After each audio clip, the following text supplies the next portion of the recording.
Hello and welcome to the SpaceChem Tournament 2020 Round 6 results video. Today I've got Biggie Mac with me. Hello? And Gigs. And I am Rexkix. Before we go on, let me thank the tournament hosts, RPO and 12345 IEEE. RPO made all the puzzles, and 12345 IEEE, he's collecting the solutions, he's tabulating the results, he's doing a lot of stuff. So thank you guys. I know they'd rather be playing in the tournament rather than running it, but they run it so we can play, and we're having a good time doing it. Thank you. Oh, and RPO is making some really great puzzles. I'm enjoying them. Now, I've failed to do this in the past, but all the puzzles in the game are leveraging features in the SpaceChem Community Edition, and we really owe a debt of gratitude to the two developers of the CE version of the game. That would be Chaboka and, again, 12345 IEEE. Thank you guys for developing the extensions to the game. Really good stuff. We're all loving it. I know that's true. Also, all the diagrams this week we're calling nuclear math equations. They were done by Biggie Mac. Thank you, Biggie. The round 6 puzzle is called Suddenly Welding, and Biggie Mac's going to introduce it to us. Go ahead, Biggie. Yep, so just like the previous week, this is a production puzzle that takes place on the overworld. You can place reactors, and there are 7 different molecules of interest in this, which is much higher than in the previous puzzle. We have inputs water, scheelite, and iron 3 fractured piece. There is a pass-through counter in the middle with a weld bead, which has iron and tungsten bonded together with a zigzag of tungsten through the middle. That is an output that was required to be added 20 times, but you get the piece that you pass into it out again in a pipe, which allows you to, in the intended version, then process that into a welded piece and a tungsten electrode, just separating out the two pieces from that. There are also definitely routes to solving this puzzle which do not see the weld bead as the input to the last two, but we will get to those when we get to them. And there is an argon output. Now, because there is no argon in the inputs, this is a nuclear problem, and there is a nuclear superbonder reactor provided. Inside of that, you have 8 bonders, 1 fuser, and 1 splitter. Now, previous puzzles with the Community Edition had used several fusers and several splitters, so having only one again is a bit of a slap in the face, and we have to figure out how to make it all work effectively again with an old bonder or old fuser count. The second reactor we are given for this puzzle is a swap sense reactor with 2 sensors and 2 swappers and 4 bonders. With a reactor limit of 5, there wasn't that much preventing a solution to this puzzle, but with the metric, you are encouraged to do it in few reactors and as few symbols as you can. This is a very complicated metric. There is also a 10 times log 10 cycles here, which is designed to prevent you from having unreasonably slow solutions just for the sake of saving symbols. And in general, a 25% increase in your cycle count is roughly equivalent to 1 symbol. So if you were to have a solution in 2,000 cycles and then a solution that took 2,500 cycles but was 1 symbol less, they would be roughly the same score here. It's interesting. I didn't know that when I was working the puzzle. Yeah, IEEE had mentioned the magic number is like 25.8% is equal to 1 symbol. Okay. Well, thank you, Biggie. Let's go take a look at some solutions. The first solution is by Bavarium in 20th place, and Giggs is going to explain it to us. Okay. So Bavarium is going to make tungsten, well, is not actually going to make tungsten, but is going to get the tungsten from the scheelite. They are going to fuse all the atoms surrounding the tungsten, and if you count correctly, that adds up to 52, which is tellurium, and then you can split it into 2 irons. So that's the first equation we see in this diagram. And then the irons will be fused into a water, or the other way around perhaps, and that makes a krypton, which can be split into 2 argons, which is one of the outputs that we want to make. Okay, well, let's go. Oh, I'm sorry. Yeah. No, we can go. Here we go. Solution time. So bavarium uses 3 reactors and all 3 inputs. Yeah, we can go into the first one at the bottom left. Oh, bottom left. So yeah, great timing. We can see that everything surrounding the tungsten is going to be fused into tellurium here, which is then split and output. We can say in this one, the weld bead sticks are going to be made here, so you need a tungsten at 3/4 of a stick, and they're making 1 stick at a time, and they're going to rotate every other stick to match the pattern of the weld bead. So we can see the even numbered stick here, which gets rotated. Okay, let's go a little faster. On it. So yeah, we can go a bit faster and see one weld bead being done, and after that the whole process just repeats. Okay. There's a weld bead going out. And then you need to bond everything together, and so that's a path with a lot of bond pluses, but yeah, it works. It goes. And notably, since tungsten and iron both have bond limit of 6, this is not a bond saturated bead, and you have to be careful of overbonding, which is a difficulty for this puzzle. Yeah, you can't hammer on bond plus in this one. Okay. So yeah, we've seen reactor 1. We can take a look at reactor 2 and see what it does. So yeah, you fuse every atom from the water into 1, bring up an iron, and you get krypton, which is 2 argons here, and output. Very simple reactor. This is a fuse hammer to save symbols, and yeah, there isn't much else to it. It's simple but efficient. Okay. And let's go take a look at these tungsten beads. Let's weld beads. Let's watch another one get made. And then follow it into reactor 3.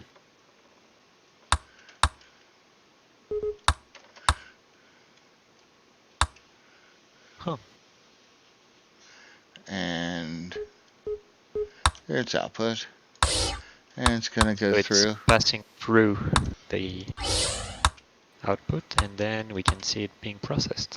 So this is a swapper reactor, and bavarium is going to sync swap every tungsten away, and blue is going to make the tungsten electrode in a straight line as expected, we should say. And then red and blue are going to bond all the remaining irons to make the welded piece. And yeah, as Biggie mentioned, there are a couple of bond minuses here because you do need to avoid double bonds. So I believe every 240 cycles you get a weld bead. So yeah, you can have another look now. So yeah, this gets the job done.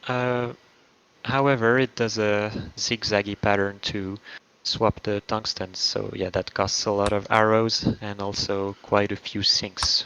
But, well, you know. It's interesting. Once you get rid of all the tungstens, you're left with 2 distinct pieces. You'll see this a lot. An upper part and a lower part. And that's what you're fusing together, or fusing. You're bonding together in the end. So yeah, this is bavarium's solution. It is 3 reactors, 164 symbols for about 4,800 cycles. Okay, well let's go let it run to completion. You mentioned that you could take a handful of symbols off of this, I believe, Gigs? Oh yeah, absolutely. And I exclaimed at some point during the solution because I just saw another one. I tested it on my local copy, and you can indeed remove it. So let's Okay, show that. in a moment. Bavarium solution, as submitted, runs at 4798 cycles with 3 reactors. He gets a metric of 250 and 164 symbols, I should say. He gets a metric of 250.811 with that log 10 component for a score of 4.879. But let's go look at these extra symbols. Okay. Yeah, in this Which one, yes. I think there is one. Here's Wait, one. I was expecting to start in reactor 1. Let's go start reactor 1.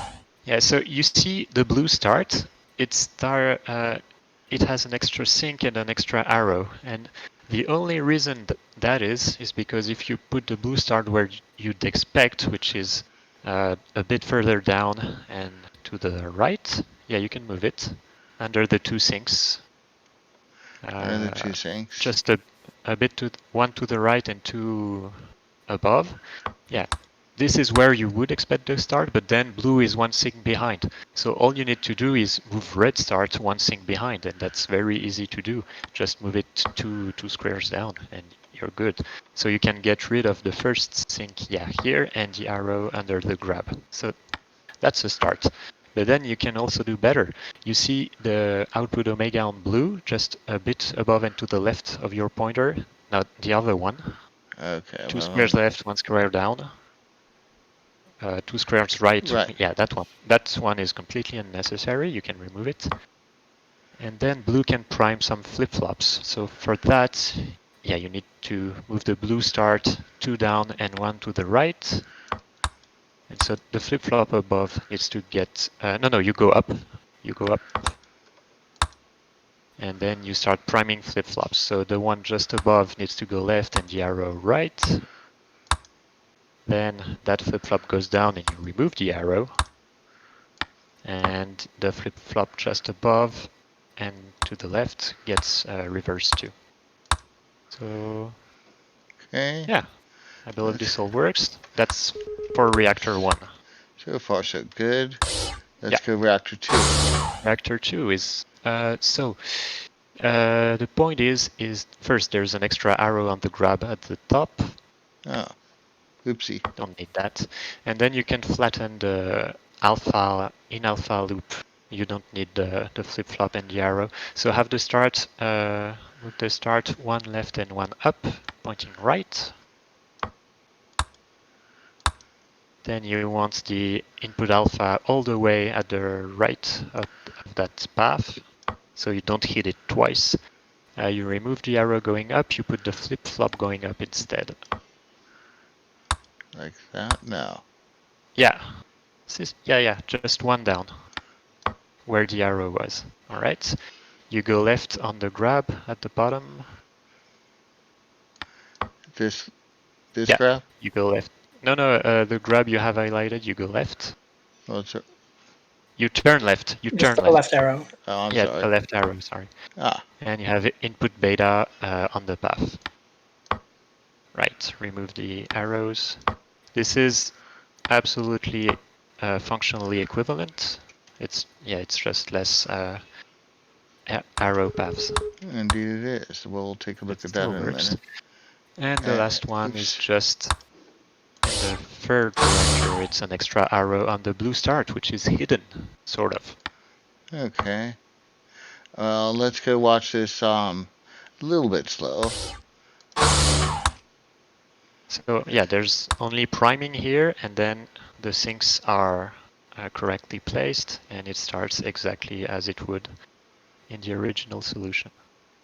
Okay, and that was a lot to show, but really these were all functionally equivalent changes. It's still doing exactly the same thing. But nice. Yeah, a couple of tricks that you can show. Just adjust Yeah, these are good things to learn about SpaceChem as well. And let's go take a look at reactor 2, see how it's working. This is more involved. You need to know about hanged flip-flops and primed flip-flops, but yeah, it's a very good symbol trick. Okay. And the one symbol in reactor 3 was pretty obvious. So let's let this run at completion. And we get, saved 8 symbols. wow, that's a lot of symbols. Oh, and it's faster. Huh. Huh. Interesting. That is unexpected. I think that flattened loop in reactor 2 must have sped things up. Yeah, I think so. Yes, Piggy? Never mind. I wasn't sure if the flattened loop in reactor 2 was actually limiting at all. So I don't know what's faster about it. Well, it's not. It's absolutely not. I'm not sure why it's faster. well, it's slower because of the priming of the flip-flops in reactor 1. So, it's magic. Exercise to the viewer. Why is this faster? Okay, here we go. Help us understand. Next solutions by anningmay at 19th place. And Biggie's going to explain this one to us. Go ahead, Biggie. Yep. So as you can see in the equation here, the scheelite input and the water input are both used for nuclear fusion. The scheelite is just used for the fact that it has oxygen on it, and the krypton, all of which become argon outputs. And what remains once you have processed all of that argon is a single tungsten, which can be passed into the weld bead. Okay, well, let's go take a look at the solution itself. Here we go. So anningmay's first reactor actually prepares everything in swappers. It passes it all off to the top rightmost corner. So we can watch as the scheelite's non-tungsten atoms are teleported very quickly up to the top right. And Once some priming happens. There we go. there you go.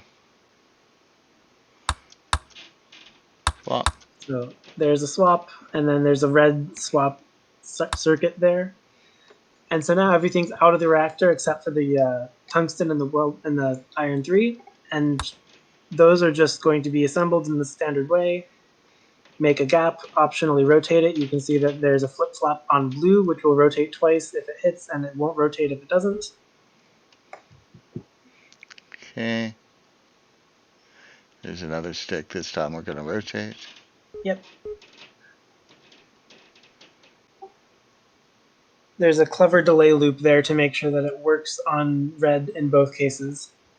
Also, it reuses the bond plus circuit so that it makes sure every time that it has a new stick, all 4 bonds are made, instead of in bavarium solution we just watched where it did so much of the bonding at the end that it took extra symbols. Okay. And one more stick, and we've got our weld bead.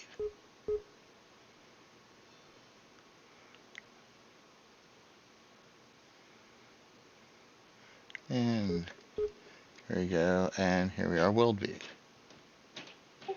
Now it's worth noting that the sensor here is used in the swap sense reactor as well. Blue now is able to know, oh, it's time to position this in the correct spot down at the bottom with a rotate, grab, drop, and out omega. He rotated it, I guess, to make it look exactly like the image rather than rotated Yeah, 90 degrees. it's not required to be exactly like the image. You can have it rotated or reflected. In general, you can have any isomorphism, but when it's a 4x4 brick, there aren't very many valid isomorphisms. Well, besides just rotate and reflect. now let's go see what happened to that calcium and that oxygen. Yeah, so in that reactor, it's going to be slightly difficult to see because everything is fused on the same cycle it is inputted. You'll just watch basically the oxygen gets dropped and immediately turns into some other element. So red inputs and blue fuses, suddenly you got sulfur, suddenly you got krypton. But krypton splits properly into argon, and then the other oxygen that is input upgrades a neon from a calcium into a krypton. So again, it looks sort of like the atoms are just becoming different atoms in place without any visual indication. But the first one comes from the oxygen and calcium and second oxygen.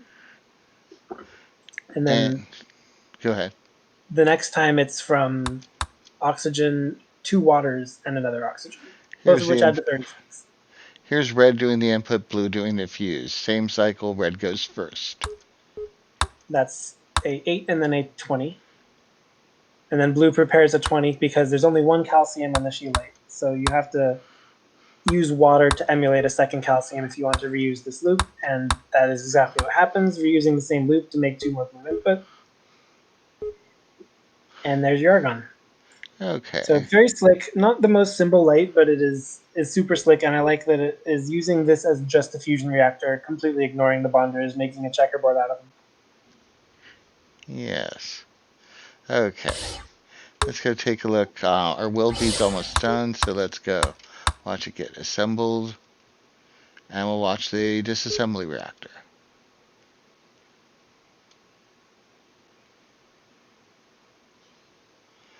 And I imagine the disassembly reactor was designed with the knowledge that the weld bead would be exactly what it looked like in the pipe, and so they would have to redesign their final reactor if it didn't match it, and that's why they have that rotate.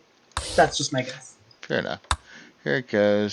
It's going out to the pass-through, and here we are waiting for it to come back into the this reactor. So unlike bavarium's, anningmay uses the super bonder reactor for this process. And the very first thing that they do is flip back the 2 rows which have the tungsten in the 3rd position and get it back to being in the 2nd position so that they're all in a line.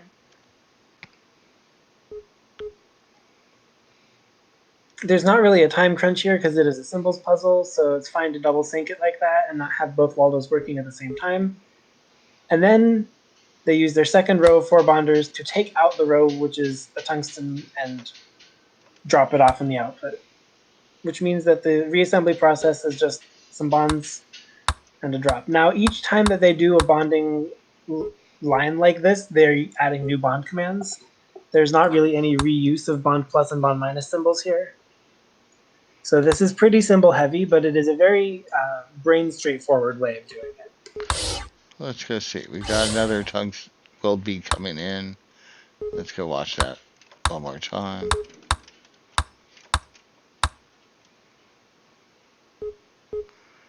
And here he is. In the keep it simple paradigm, this does work out very well. You see that you want those tungstens to be in a line, you put them in a line, and you never have to worry about overbonding or underbonding because you're taking out an entire type of bond. All the vertical bonds are removed first, and then they're replaced after this. And then all the horizontal bonds are taken out next, and that gets all the tungsten in isolation. Yeah. I like that. Nobody else did this kind of disassembly. And there we go. Let's let it run to completion. Anningmay has a relatively fast solution at 3199 cycles, but more importantly, he's using 162 symbols and 3 reactors, giving him a metric of 247 and change for a score of 5.059 or 0.180 better than the previous solution. It's worth noting that the scores here, the lowest score anyone who submitted a solution got was just under 5 points, which means there were not any metric scores that were so far off from the best that you don't get very many points for them. This puzzle, with its 10 log 10 cycles and its basic high number of symbols you expect to require, means that the best scores are high enough that everyone scores quite a few points just for submitting, which is good to know. Yeah. Unlike last week, there were some big jumps last week in scores. This week, the score jumps are much smaller. Anyway. Also, Gigs, I believe you had found a couple of symbols in anningmays as well. Just the 2. They are in in this reactor actually. The last one. It's all in the bonding, yeah. No. You see the blue is going back and forth on the same line and has 2 sinks. And the general idea, if you're going back and forth, is that you can just double back on one of the sinks, and then, you shouldn't need the sink on the far right. And actually, you don't. You just need to remove the corresponding sink on red, which is fortunately the one just after the start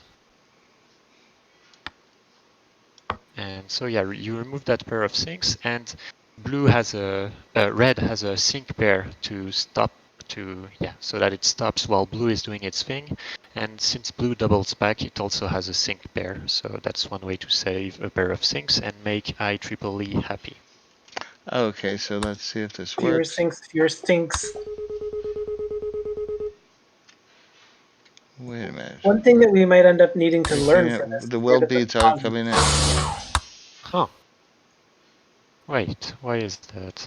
It's working fine on mine. What changed? Did you accidentally move the reactor? You did. It's been moved down by 1 tile. Oh, that's why. That would help. Thanks, Vicky. Yep. And indeed it was work. Let's And watch a weld bead come in. Here's a weld bead coming in.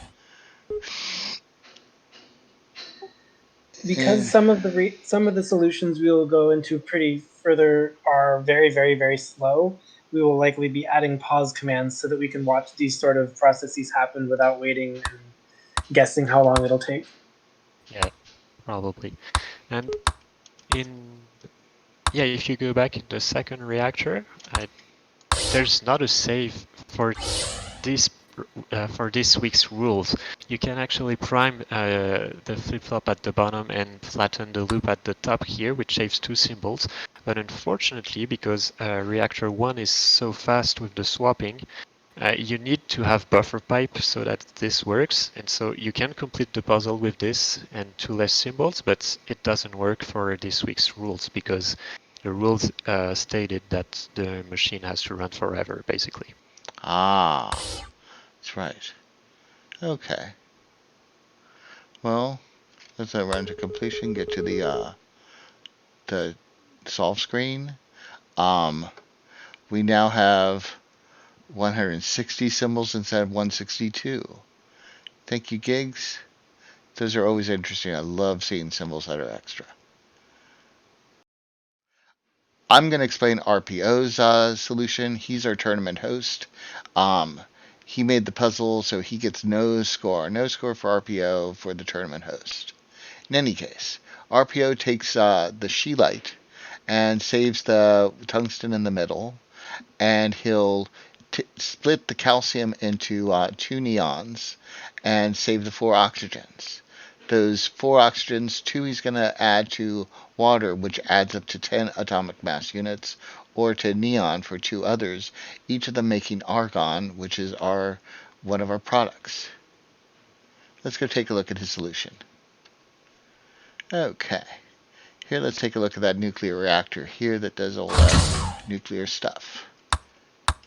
Here's the Sheelite coming in, and he's going to rotate it to get the calcium split up into 2 neons, 1 and 2. Meanwhile, he's taking in that oxygen, the water, and going to fuse it in with the oxygen, making his argon, and that'll be output. And here comes the neon for our second argon. And we're going to get another water to combine with this third oxygen for a third argon. And here comes the neon, making our fourth argon, leaving our tungsten sitting there ready to go to reactor 2. Let's go watch that. In reactor 2, he's taken his fractured pieces, iron stick, and rotated it and get that here, and taken the one extra iron, and here's the tungsten coming in. We got 1 stick. We're going to rotate it that way, and waiting for the next tungsten coming in. Here we go. We're going to rotate the other way so we can get our zigzag. Now, he's got 2 pairs of bonders here, so he only needs 2 bond commands to make his 4 bonds needed to get a single column. And here we go, the third column.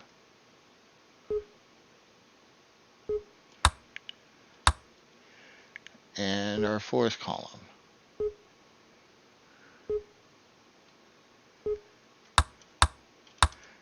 There we go. We grab it here, drop it there, and output it. Let's go watch that one more time.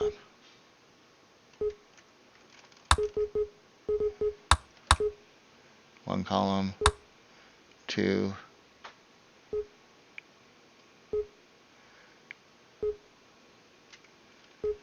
three, and coming right up.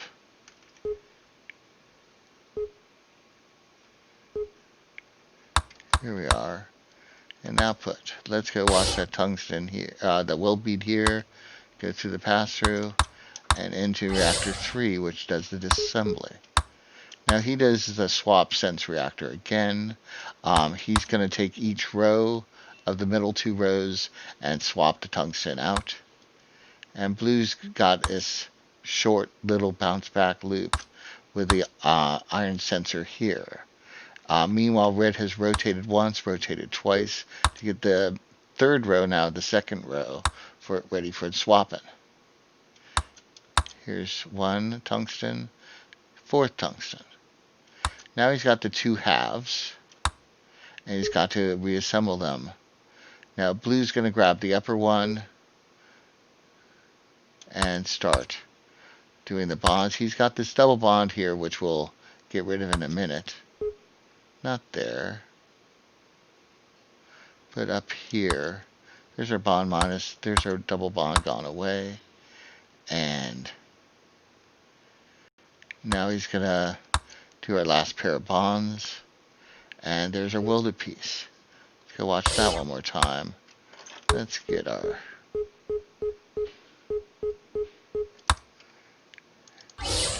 Okay. Swap, swap. Rotate and swap, swap.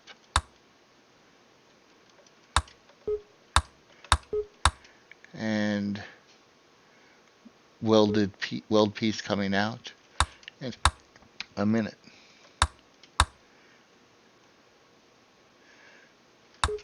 And let's let it run.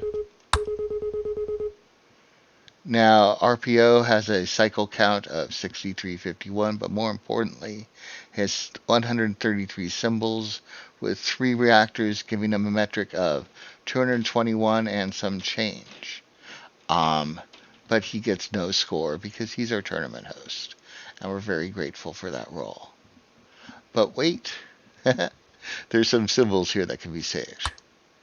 Let's go Being to the tournament host doesn't make you immune to this. So No. yeah, we can start in the 3rd one. It's actually quite simple. You just prime all the flip-flops. So you get the blue start at the top right, That's right. pointing left, and you prime all the flip-flops. So this goes right, remove the arrow, this goes down, remove the arrow, and this goes right, and remove the arrow. There we go. Easy, right? And do we need this arrow? Yep, you need to go back Oh, that's after right. the drop. Yep. Okay. And So I that- remember. Oh, I'm sorry. Yeah, you have this. I have this reactor. Yeah, we can do that one. So you can see RP0 goes to all the trouble of setting up grab sensing on the rightmost column. This grab only works when the output is complete, because if it isn't, there's nothing to grab there. But yet it has, 2.5, maybe 3 paths, depending on which stick gets dropped. So you can merge all these paths actually, and save a bunch of arrows and a sink. Let's get rid of these flip-flops first of all. Yeah, and move first. that. There. That's a Yep. start. Let's go There's here. one sink at the bottom that you don't need anymore. Right. Recall. And Just go up and extra blue arrow just under. And voila. This is just the same. And since there is grab sensing to know when the output is complete, this works. Maybe you can put a pause somewhere and fast forward one stick at a time. okay, let's do that. Yeah, that should work. So one stick. Second stick. And yeah, you're never going to output because it can't be, something can't be output if it's sitting in Let me both grab. output zones. And so that's the fourth stick, and grab sensing. Yay! There we go. Very clean. Yeah, much better. Okay. And there's also something in the first reactor, but it's a bit more involved. You see inner red loop that can be merged with the leftmost path. So yeah, you do this, then you have to move remove that. You move the input alpha back. And the issue if you just have this is that red is going to be too slow, and so you need to make blue lose some time, which fortunately also saves the symbol. So yeah, that you remove all the arrows on the bottom row from for blue, and you just have a flip-flop pointing right when the path merge. And so that way blue is going to double back on just one row higher. That's right. There. And so that way blue is going to double back and lose the necessary amount of cycles to match red's loop. Let's watch this go. Fortunately, it's our And fast reactor, so let's...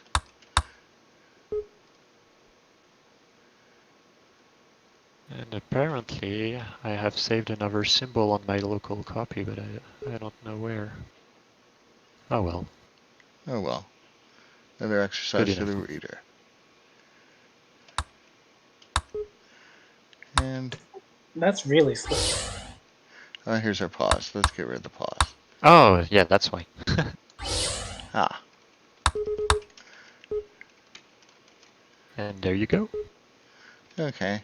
Let's run this to completion. Result screen. Oh boy, 124 instead of the 133 symbols. That's a savings of 9 symbols. Yowza. Yep. Nice job, Gigs. Thank you very much. Next solution's by McCrush in 18th place, and Gigs is going to explain it to us. Go ahead, Gigs. So as you can see on the sidebar, this is our first 2-reactor solution, which is exciting. McCrush uses the Scheelite, which is very unusual for a 2-reactor solution, but it works. As bavarium did, they fuse everything surrounding the tungsten into tellurium, which is then split into 2 irons. And then the iron is fused into water again to make argon. And yeah, this is a very peculiar algorithm, so I think it's best shown. And Here we go. yeah, the first reactor. So that's the one that takes the scheelite and fractured piece. And yeah, there's a bunch of priming, so you can probably go at speed 2 for a bit. So they are going to make tellurium first, if I remember correctly. Here's the input. Yeah, a whole bunch of priming. So yeah, tellurium is made, and then yeah, let's just watch it and not spoil what happens next. And here's our tellurium. And tellurium. And then blue is going to make not a weld bead, but a welded piece. Haha, that surprised me. Yeah. And yeah, it's using only those 2 bonders, which is fairly effective. And once that welded piece is made, we go back to making the weld bead in a way you would not expect. You only grab a single iron from the fractured piece, and then you use the tellurium, split it, and you get 2 irons out of it. And so you make 1/4 of a weld bead. And so yeah, the issue is that if you want to end up with nothing left on the fractured piece, you need to make 3 weld bead for every welded piece. Otherwise you'll have iron standing in the middle of input beta. And so yeah, this is going to take a while, but We'll watch. It works. 1 weld piece being made. Here it is in its output. And now there's a remainder on the iron, so it needs to be built again and again until there's no remainder. Yeah. So 3 weld beads per welded piece. And so yeah, that's not a very good ratio, so this is a bit slow, but yeah, it works. And here we are maybe working. we can check. Right, sorry. I'm sorry. Here we're going to make our next welded piece. Yeah. But you were going to say. And then we can follow, yeah, a weld bead. Oh, here we are. And we even have another one in the pipeline, so we're good. So this is a nuclear superbonder reactor, and yeah, we need the fuser here because we're going to make argon, and as Biggie mentioned, there is no argon in any of the inputs. And so, as mentioned at the beginning, they fuse a water into 1 iron from the weld piece, and that makes krypton, which then you split into 2 argons. And yeah, since you're stripping out all the irons, you end up with tungsten, which you can then bond into a tungsten electrode. So yeah, I think Biggie and I agreed when we reviewed that solution that it's very clever, but perhaps a bit too clever, because yeah, it's fairly impressive what it does, and it works, but there's simpler, and yeah, we'll see that in better scoring solutions. Okay. But still, yeah, I still think it's fairly impressive what this solution does. I like the way how he takes the welded piece and strips it into corners, deals with each corner separately. And we'll watch this make the tungsten electrode. Almost there. And I would also like to congratulate McCrush because I think this is the first time in the tournament that I didn't see any symbols to be saved in their solution. Yeah, here we are, tungsten electrode, counting with flip-flops, and output. Oh, you can definitely output 1 cycle sooner, so there's your improvement. Not that it makes a difference because that's not what's limiting, but I believe that you're getting plenty more argon tungsten than you are getting weld pieces. Absolutely. Oh no, wait. I think tungsten is limiting. No, it's the weld piece. No, my bad. It's okay. Does this run forever? There's a significant backup of the weld beads, but I guess it's not going to crash. It's just going to hammer on output. Yeah, it's going to output stall. And well, let's make this pipe shorter and satisfy ourselves that it does. Wait, are we going to discover that it doesn't and that it's not a valid solution? No, you can just see red waiting on output now. Yeah. Okay. But let's go back and... Oh yeah, but then that's slower. It is slower. Yeah. Yeah, because red is stalling on output. And final result screen. Oh yeah. Congrats for the first 2 reactor solution we see.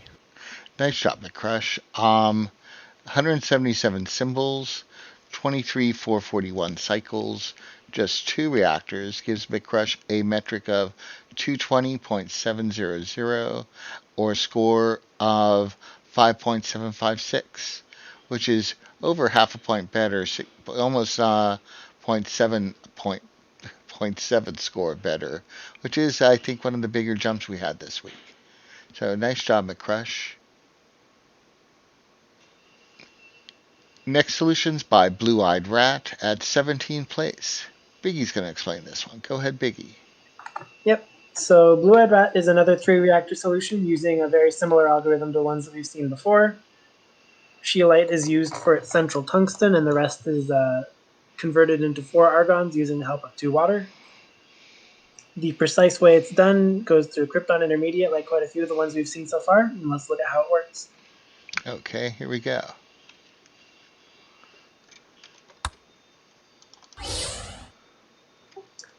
So this reactor's job is to isolate the tungsten in a convenient location for the downstream reactor and otherwise to produce the 4 argon. And as you can see, it goes all the way up to krypton before it gets grabbed and split. And in the second pass, the calcium serves the purpose of the two waters, allowing it to make blue's job a little simpler. And you can see that there's a 4-count flip-flop done by a single flip-flop and then 2 arrows flip-flops backwards, which feed back into it until you've gone through it 4 times. It's very simple loops, and blue is timed out well. And he's primed his flip-flops fairly well. Or Yep. excellently well. Okay, and let's watch another tungsten get dropped right here and output. And as you can probably imagine, in the reactor that receives the tungsten, that position is right in the middle of the bond pads that have been split up to have an iron. Okay. What's notable is that this solution is using only 3 bond pads. Quite a few of the ones we've seen before are using 4.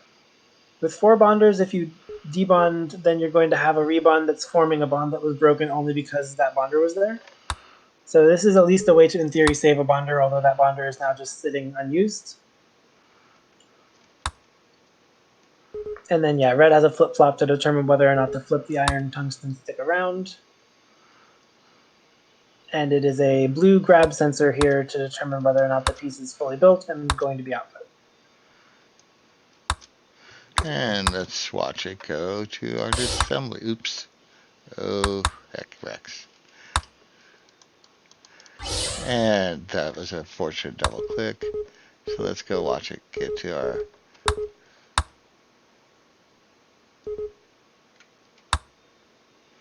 And back to our weld bead.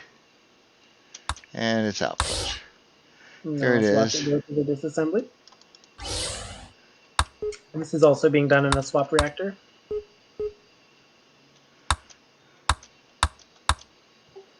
You see here that red has 2 different grab points depending on the flip-flop state, and it's always going to be grabbing onto a tungsten.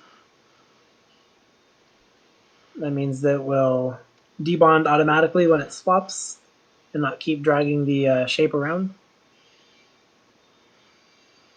And it means that since blue isn't hitting any swap commands, red is free to reuse the one swap over and over, and then the bonders that are down there where the tungsten was formed are free and available to do all the final bonding on this, which is done in a single pass while red hits bond minus and blue hits bond plus. The bond minuses are necessary to prevent overbonding because all of those bonders will overlap with at least one bond on the cycle when they are used. Oops, I'm sorry. Let's watch the next one come in, which I was doing. Excuse me. Here we go. Next one comes in. And it's nice of Blueeyedrat for no reason in terms of solution ability to at least connect the 2 reactors that are providing and disassembling the weld bead Let's just with see. an empty pipe. Here's a pipe that's not used, which means But we it can allows go... you to internally Let's click click in between here. 2 reactors like that. Yep. Which is good because the pass-through counter, as great as it is for a solution, doesn't allow you to actually transfer between 2 reactors. Okay. Now I wondered about the wisdom about grabbing onto the tungsten, because that means when you swap it, you're no longer grabbing anything. It seems unpleasant to me, but maybe that is wise. So then you can flatten the loops. Yeah. And you don't So need here to drop. you'd be recreating a bond on the top or the bottom each time, unless red hits a bond minus. So all 4 of those bond minus are necessary, as far as I can tell. Yep. Because double bonding here would ruin the shape of the output. Okay. But fortunately, bonder priority, or not even bonder priority, just Waldo priority means that if red debonds and then blue bonds, you will always have 1 bond on things. Okay. Let's let this run to completion. This solution gives Blueeyedrat uses 121 symbols, and runs at 4526 cycles, with 3 reactors, giving him a metric of 207.557 and a score of 6.212, or nearly half a point better than the preceding solution. And there is just one symbol in that one? Just 1 symbol. Let's go find it. Yeah, it's in this one. Oh. The 3rd reactor. You see the red flip-flop arrow just above where you are. you don't actually need the arrow. You can just have the flip-flop pointing up, and since red is going to come down that flip-flop first, it is always going to stay primed, and then you don't need the arrow. Okay. Oh, wow. You can put a pause. Yep, it's always primed when it goes over. That's cool. Yeah. Let's go here. Yeah, the first pass is always going to come down, and so it stays prime at all times. Oh. Nice.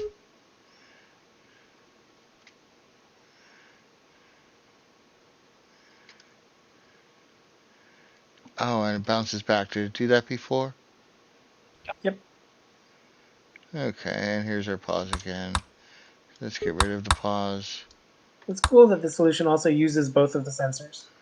Yeah, that's true. Ah. It does in fact run. And 120 symbols instead of 121. Gigs, you're a master. Thanks very much. It's almost like Gigs is scary good at symbols. It's almost like that. Next solution's by lilkcough at 16th place.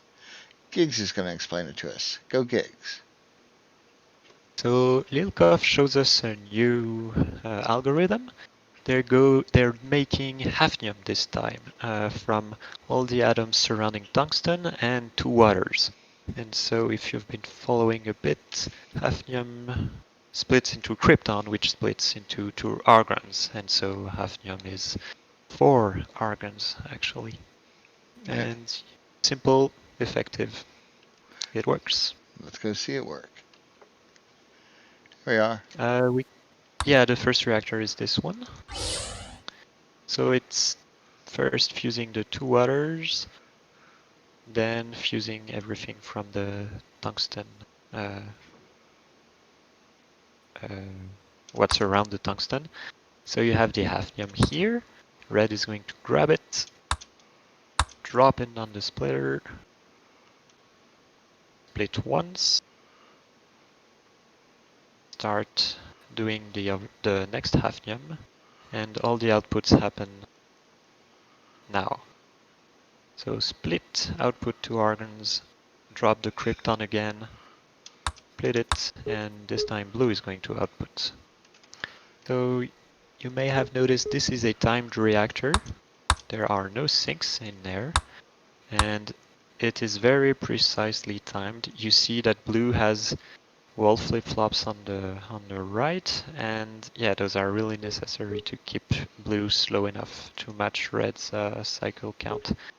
And yeah, if there was one, there's also the blue output psi on the row above that stalls for a cycle because there are 2 atoms to output. So all those little delay allow blue to be exactly as slow as it needs to be. If it needed to be just 1 cycle slower, you would need to add symbols to delay further. So I thought that was really, really cool. Okay, let's go follow the tungsten around. Here we are, tungsten. Drop, it's being dropped right there, so let's go see where it comes. And so this is a well-bead assembly. Very uncommon, but it's done in a swapper reactor. And what lilkcough is doing is they're swapping away 1 iron and bonding it to tungsten, and then bringing the rest of the fractured piece back up into the tungsten. So you get a stick by doing this. And then, as others have done already, you rotate the even sticks so that they point the correct way. And yeah, output condition is the sensors.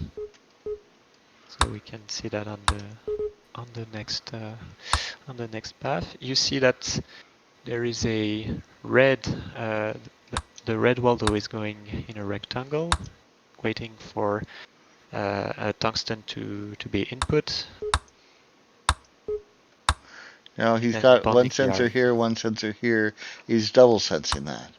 Yeah, For They're redundancy. really making sure that the output is done. For safety. Yeah, I like it. And let's go watch that. Here it is already. Let's go watch it go into the disassembly reactor here. So this is a traditional swapper disassembly. You can see that this time the tungsten are swapped in a line and not in a zigzag as we've seen a few other solutions do. And yes, similar to the second reactor, there is a busy loop and smaller loop. This time blue is the lazy Waldo. Let's go watch another one. Yeah, blue is working on that Here, one and let's throw on red is pause right slacking.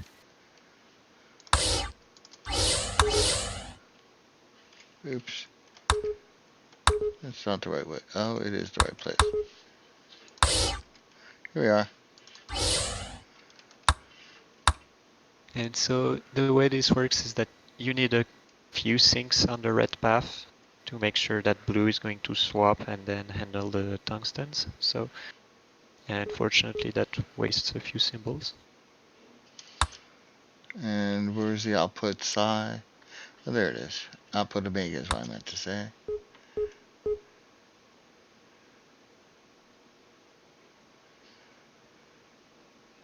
And we're done. We're done. Let's get rid of that pause. And let it run to completion. There it is.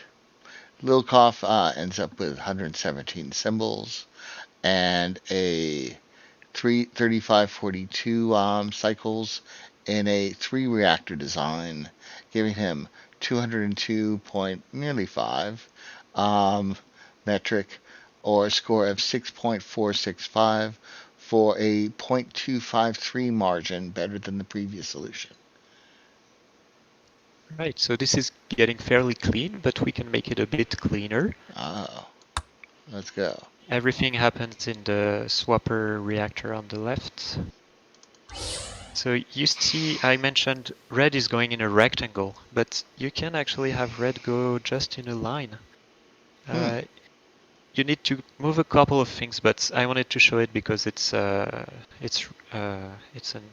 good concept for saving symbols. You need to move the swapper that is on red to have it just above the bonders. Yeah, you get the input. Yeah, you need to move a couple of things around. You remove everything on red. Actually, it's going to be simpler that way. Right, you just go down after the red starts.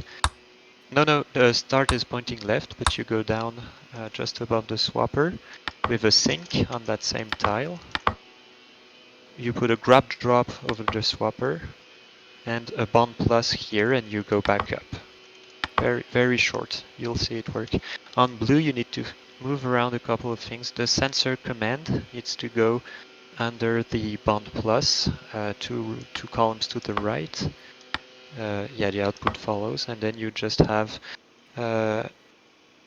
after the sensor command, you have input beta, input alpha, and swap.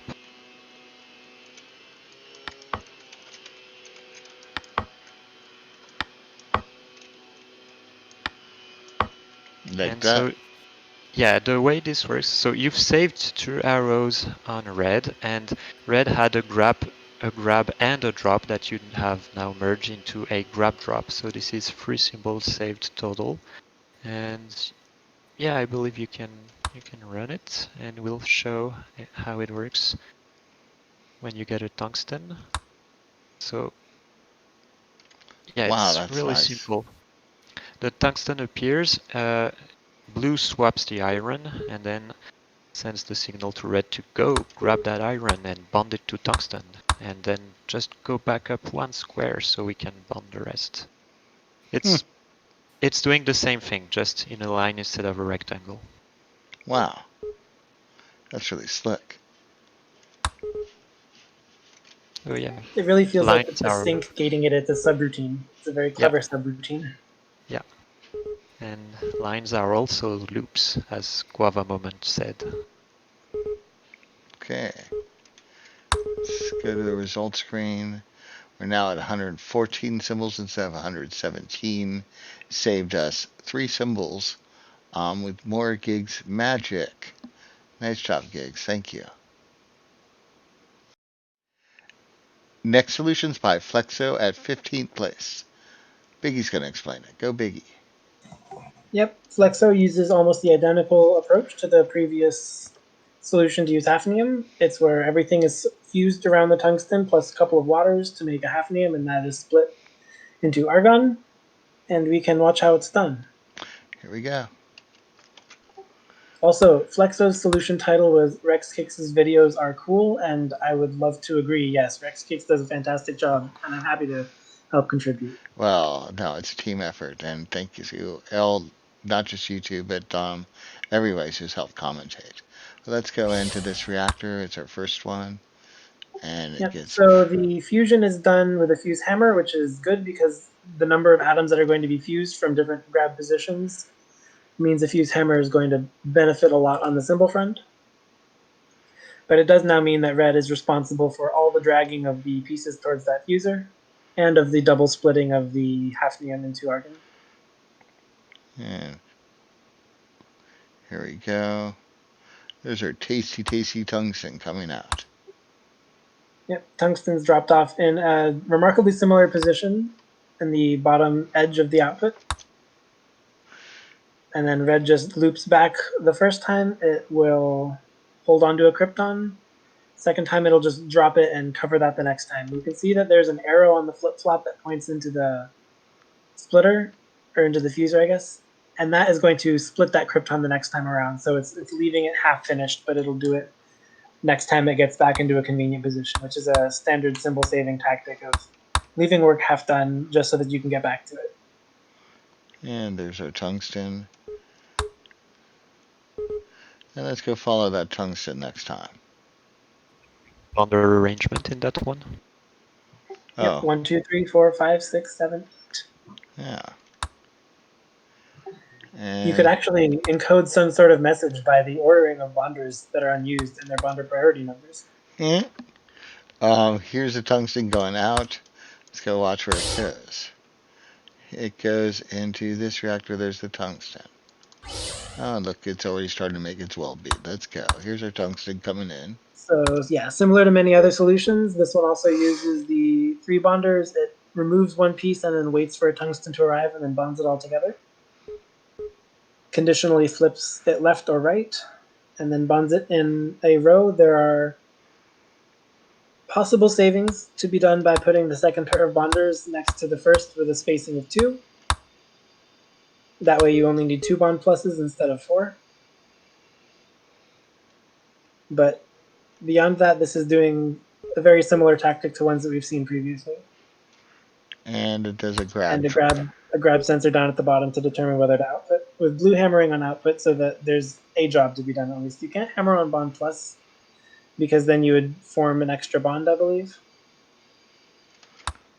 Based on where it is dropped. There's one So the hammering on output is just saving cycles at this point.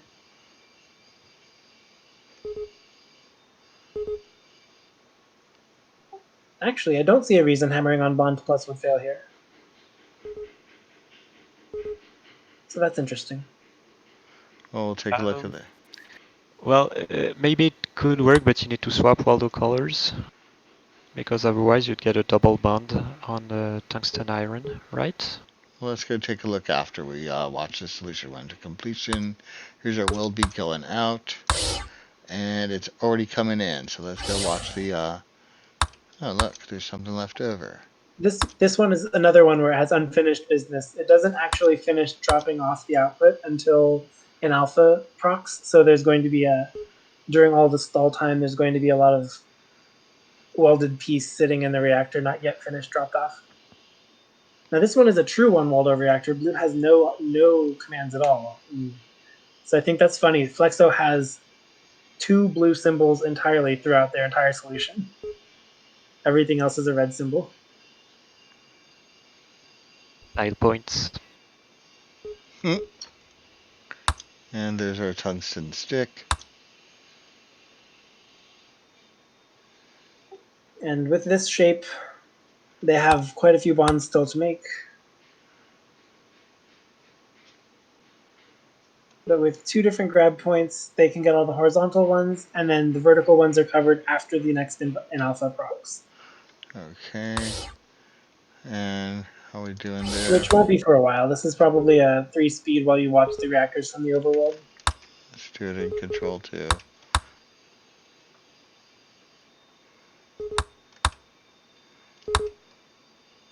Alright, now we go over to that other reactor, so we get to watch. It's been hammering on an alpha for a long time, but there's never been an alpha input coming. In a few cycles there will be. And it'll finish those last 3 vertical bonds and drop it off. There we go. And doing it all over again. Now let's go watch it to completion. Yeah, in a 3-reactor approach like this, where Sheelite and water can very quickly create your argon, the rest of it is really a bonding challenge, and doing symbol-efficient bonding in SpaceChem is still a hard task. Well, Flexo uses 101 symbols and clocks in at a cycle count of 6590, giving a metric of 189.189. Hey, that's a pretty interesting number. His score is 6.995, or just over half a point better than the predecessor. That's a nice jump. Good job, Flexo. We can save a few. Oh, we can save a few. Let's go Yeah, save a few. in the first reactor, you can flatten the loop on the right. Just you see the arrow above that, the arrow after the drop, the arrow pointing down. You just go down 1 row to the right. 1 row to the right here. Yeah, 1 row to the right. 1 column, sorry. And then you don't need the arrow on the flip-flop. It's going to stay on the correct state at all times. Mm-hmm. Is that it? And Biggie also mentioned the other ones in reactor 2. Well, let's go see this work, and it does work. So let's go. In reactor 2. Oops. There we are. So yeah, you can use more bonders, and Biggie mentioned you have another pair of bonders if you put them 2 columns away and to the right. Here? Yep, yeah. Then you only need 2 bond pluses, so you can remove, no, you need to remove the 2 at the left. The 2 on the left. And so yeah, you can even speed up the solution by going down and right earlier. And yeah, perhaps put a pause at the very top so we can see what happens there. So yeah, since you have 2 bonding stations in just 2 bond pluses, you get all the vertical bonds done. 1, 2, Nice. and done. And one more time. Okay. But we had a question. What if we made this be a hammer-on bond? Yeah, it doesn't work because you can't unbond the iron. Oh, of course not. That does make sense. Yeah, that was where I missed. Okay, well, let's get rid of our pause. Then run to completion and look at our symbol savings. 98 symbols instead of 101. Oh, Gigs, you're awesome. Rezunes is a lucky man to have you as a teammate, and I think you and Rezunes make a great team for symbols. Rezunes is really... Rezunes is really very, very good at symbols, so I can take the credit for anything. Anyhow, here we go. Let's go look at more solutions. Next solution's by Astronelson, and Gigs is going to explain their solution. Go ahead, Gigs. So yeah, this is another 3-reactor hafnium solution. I don't think we need to explain much more the general idea. We can just skip straight to the solution. Okay, let's go skipping. So we have the first reactor with Sheelite and water. You can see a slightly different bonder arrangement here, but which is also pretty. And we get a Sheelite, fuse everything from it, well, half of it, sorry, into krypton, get in a water and another water, and so we have hafnium, which is split once, twice, and output 4 argons. And while that was going on, the tungsten was just nicely dropped into output omega. Not at the edge of the output zone, but yeah, you'll see it. This also works. Why do you think you put the output omega here instead of here? Is there any reason? That's a good question. Oh, no, I know. You'll see. This is a timed reactor. There are no sinks. Here we go. And there are no sinks either in this reactor, so this one is also timed. And as I mentioned, the tungsten isn't on the edge of the input or output zone, but that also works. You just split the fractured piece at the correct place and wait for the input alpha. And yeah, this is timed, so when the input alpha enters the reactor, blue will instantly bond it now. And we have a similar flip-flop rotate logic to turn around the even sticks. And we have grab sensing for when the output is done, right here. Okay, let's go watch that one more time. 2 timed reactors in this 3 reactor solution. I always like that. It's very impressive. But wait, there is more. There's more. Let's go watch this weld bead go out. We gotta wait. There it is. And what's better than 2 timed reactors? 3 timed reactors. This is a fully timed solution. So yeah, if only for that, great job, Astronelson. I really like that. So this is a swapper reactor for this assembly, and yeah, I missed the whole beginning of the reaction, so I will wait for the next well bead. I'm not sure when that is. Yeah, a couple of cycles away.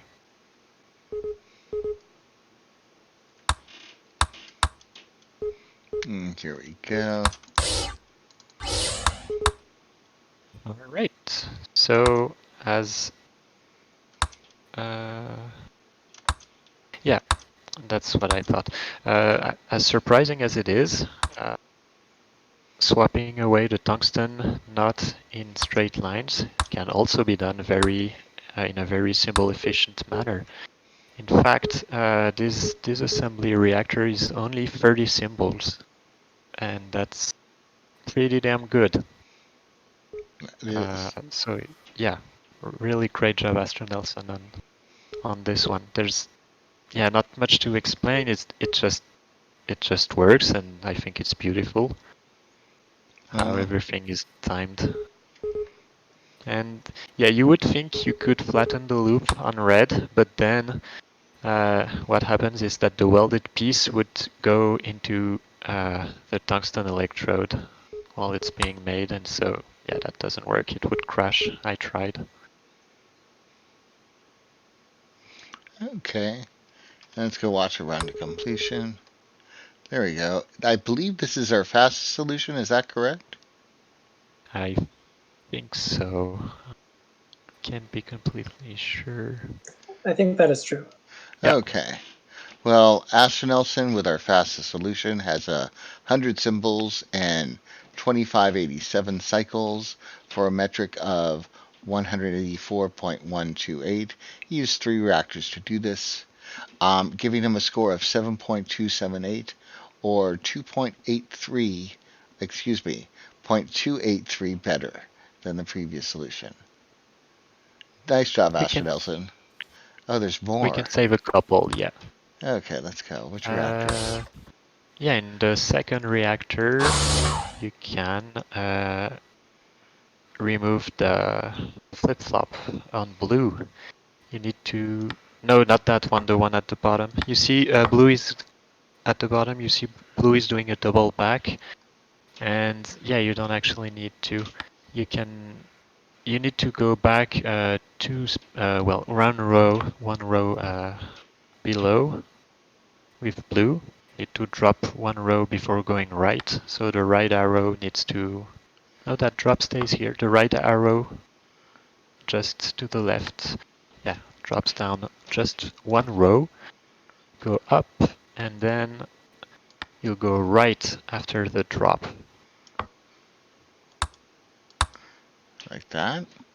Yeah, and so you can grab sense just before the wall. So The grab symbol, yeah, you put it here. Put it here. No, where you two rows higher. And to save the timing, you need to have a wall flip-flop there. Wall flip-flop here. Yeah. And you drop where the output sign is currently. You remove that arrow, and you need to move the blue start one space further and output where the start is. Okay. So yeah, just check that it works timing-wise. Oops. And it won't, because I think you need to move something else. Huh, well, what else is wrong? Doing any amount of debugging and timing reactors is difficult. Can you go back to the first reactor? Maybe that's where there's an issue. Most likely. No, I don't know. Jeez. Oh, yeah, of course you need to fix the third reactor, I think. Third reactor. Not here. Yeah. Because this... I'm not sure this is the problem, but first we can improve something in there. You see the red flip-flop, 2 spaces to the left? Yeah, that can be primed, so you have the flip-flop going down. And remove the arrow. And then the start has to just be on the right and pointing left instead. So that is proper priming. And blue start needs to be to the right of the swapper that is on the left. So no, the other swapper. Oh, here. Yeah, right here. And if this doesn't work, then I'm not sure what the issue is. We got our triple ponds here. That's the problem. Yeah. Sure. It's... Oh, of course. Yeah, the timing is unright. You see the arrow on the left here, all the way on the wall. Yeah, you need to turn that into a flip-flop, otherwise it's an odd cycle count, of course. Like that? You say, yeah. Of course. Oh, and there we are. Well, let's watch this work in slower motion. Oh, but it does make sense, because you scooted the start one tile to the left. It needs to get to that flip-flop from the left one cycle later now. Yep. But isn't this making an odd number of cycles? Yeah, I meant odd. I meant even. I said odd, but yeah, I get confused with parity sometimes. Cross-reactor timing solutions improvements. This is insane. This is pretty cool.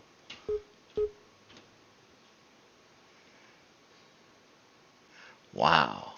Sorry that took a while, but yeah, it was well worth it. The It does trip. work.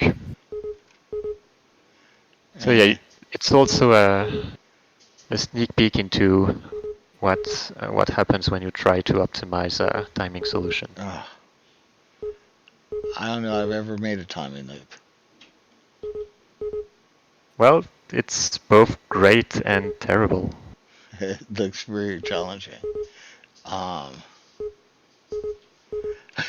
Okay, let's watch this go to completion. 98 symbols instead of his 100, so we saved 2 symbols with all that effort. That's well worth the effort.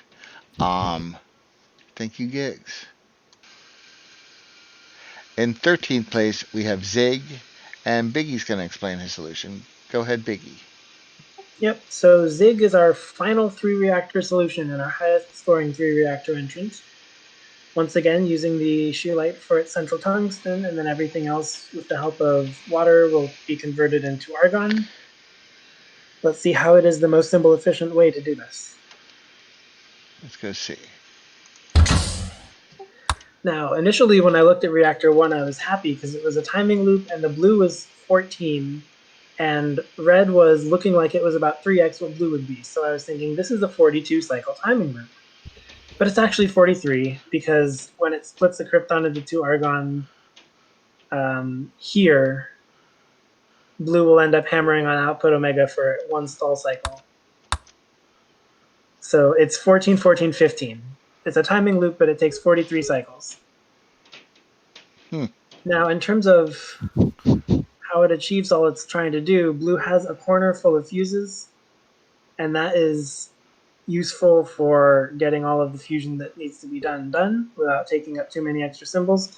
And red has these very empty loops that are symbol efficient. You just continue going in a straight line, reusing a rotate. I love how red misses blue's last right here. I also love how red debonds the oxygen by fusion and then rotates to debond the tungsten without having to carry it, allowing it to carry the calcium all the way into the fusor. Right. Instead of grabbing onto the tungsten, he's grabbing onto the calcium, which is, I think, unusual. Now the fuse doesn't work on the oxygen on the first try because there's nothing on the right side of the fuser, but blue grabs the water and brings it over again. Okay. And also red is in charge of input beta so that blue doesn't have to worry about the fact that it's running this loop 3 times, but there's only 2 waters to handle. So yeah, this is a really slick reactor, and I like that it's so symbol efficient at turning the scheelite and water into argon and tungsten. This is a model reactor for this approach, but unfortunately this approach does require 3 reactors and caps out kind of around here. Yeah, the third reactor costs an extra 50 symbols in the metric, and that's a lot of symbols. So let's now see what Zig does with his tungsten. Here's the tungsten, and there's output, and here it's coming down. Let's go watch it come in. And this reactor is currently, I think there was a lot of priming that happened at the beginning, so it's not going to be stalling on the in-alpha, but it is faster than 43 cycles per loop, so it is going to eventually start stalling on that in-alpha. Shall we watch it start from the beginning, or are we good? No, we're good here. Okay. Yeah, now it's stalling on in-alpha again. So that was the last tungsten that it was able to use from buffer, and now it does a little bit of stalling. Now here we have the rotate to make sure that it's always staggering the tungstens appropriately. And in that rotate is where the output psi is placed so that you only have to count to 2 instead of to count to 4. And you can avoid doing a grab sense, which would take you further away. Okay. And so this is pretty slick, but as we can see the unused bonders in the bottom, there's a similar approach to what we've done before to save 2 symbols here, and it will save 2 symbols. Well, let's get to that later. Let's watch this tungsten when it goes out and follow it in. Here it goes. Yep. Here it is. Let's go watch it come in, and once again we get welded piece sitting ready. Yep. Unfinished business. Now I really love this arrangement of bonders in the super bonder reactor. This is not a swapper, this is a super bonder reactor, and the way it is done, 2 bond minuses are sufficient to take all of the tungsten out, at which point you can create the rod with just a few grabs, and then the same bonder position is sufficient to, in 1 bond plus, reassemble the entire Boom. with no extra bonds formed. It is taking out exactly the bonds you need and no others. So this is it gets around the difficulty of not over and under bonding by using exactly 8 bonders to do exactly the bonds you need for this, and I think that's really clever. We'll see it in some of the really good solutions towards the top as well that are 2 reactor. I just noticed he has 1 bond minus doing the 2 bond minus instructions. Yep, that's a good reuse on a line loop. Here we go. Here's the next tungsten or weld bead coming in. Yeah, it's made, but it won't actually get output until the next time it flips. You're right about that. There we go. And that releases the hold on that in alpha. And bye-bye. Okay, watch that again. That was beautiful. And there's Where's our tungsten electrode? Huh. And watch this. Boom. Yeah, when I saw this puzzle, I thought that this was definitely a task suited for the swap sense reactor. And so I never really considered how efficiently 8 binders could handle this task. Oh, I tried and I ended up with a mess. Okay, well, let's go watch this. Run to completion.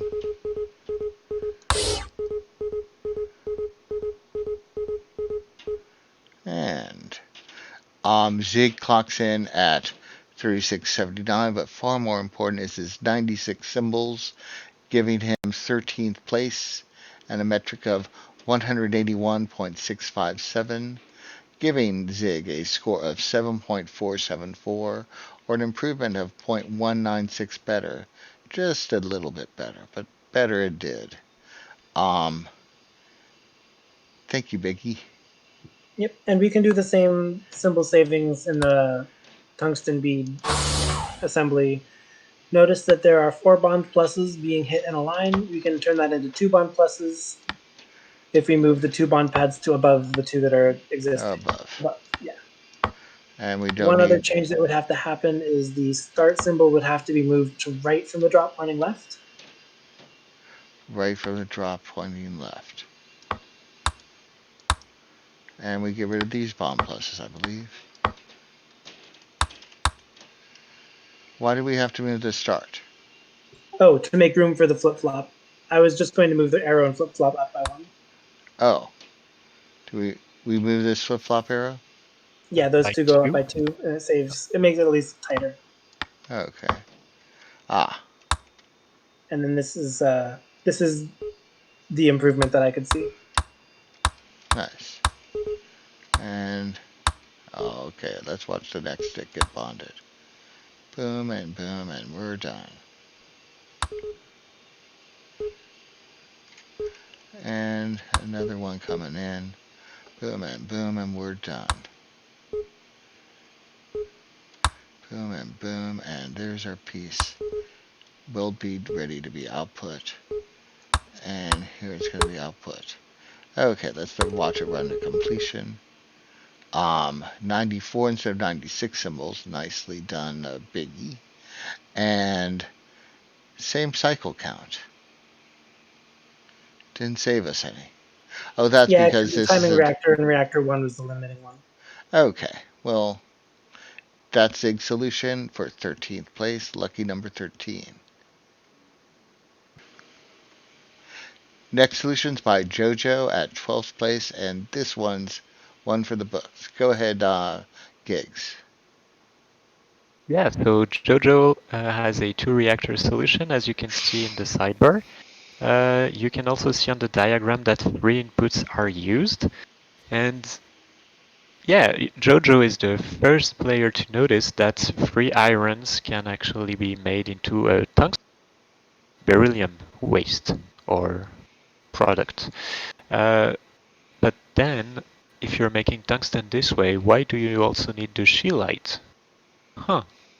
What's that about? Also, what happens to that beryllium? It's never on the left side of an equation. Exactly. So yeah, many questions that need answers. I suggest we go right in. Let's go right in. Gonna take a look at this. At the top. Yeah, no, the first reactor is at the top. And oh boy, what is this?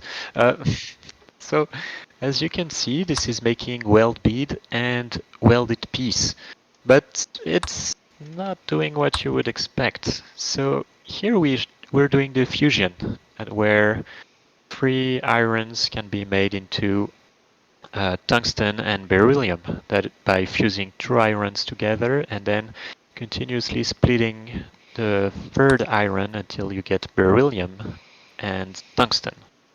So yeah, that's 1 tungsten done, which is going to do stuff, we'll see. So that, yeah, red is doing a stick for the weld bead, and blue dropped the beryllium somewhere. Who knows what's that doing? And now we're making another tungsten, it seems. So yeah, same process. And if you see, if you're looking at the blue path, you can see that, that beryllium is going to be bonded and never grabbed again by anything. So, this is going to be a beryllium waste stick.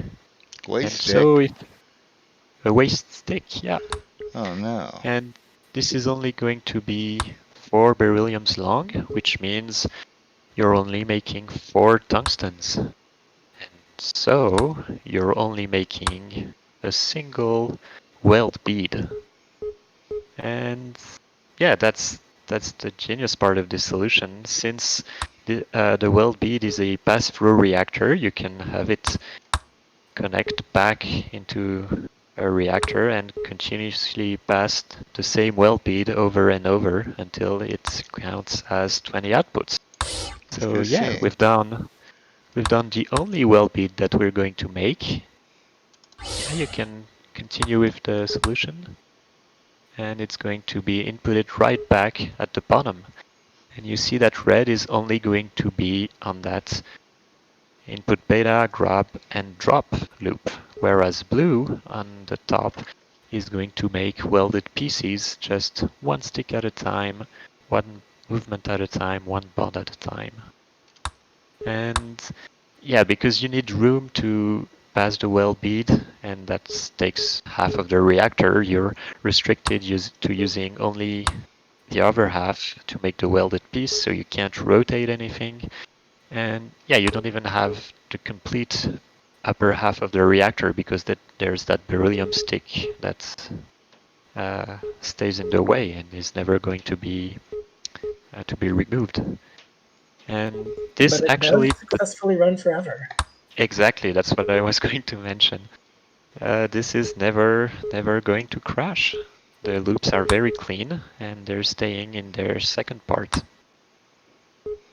So that's just great. I mean, I'm not sure how to describe it. It's amazing. It's like a SpaceChem joke. Maybe we can take a look at what happens in the second reactor, even though I'd stare at this one for a while. So this is making argon and tungsten electrodes using scheelite and water. And this is a fairly similar reaction to ones we've seen before that make hafnium. The difference is, it's not actually making hafnium, it's making 2 argons and a krypton. So, What's the helium doing there? The helium, you'll see, helium plus oxygen is argon. Oh. That's 18.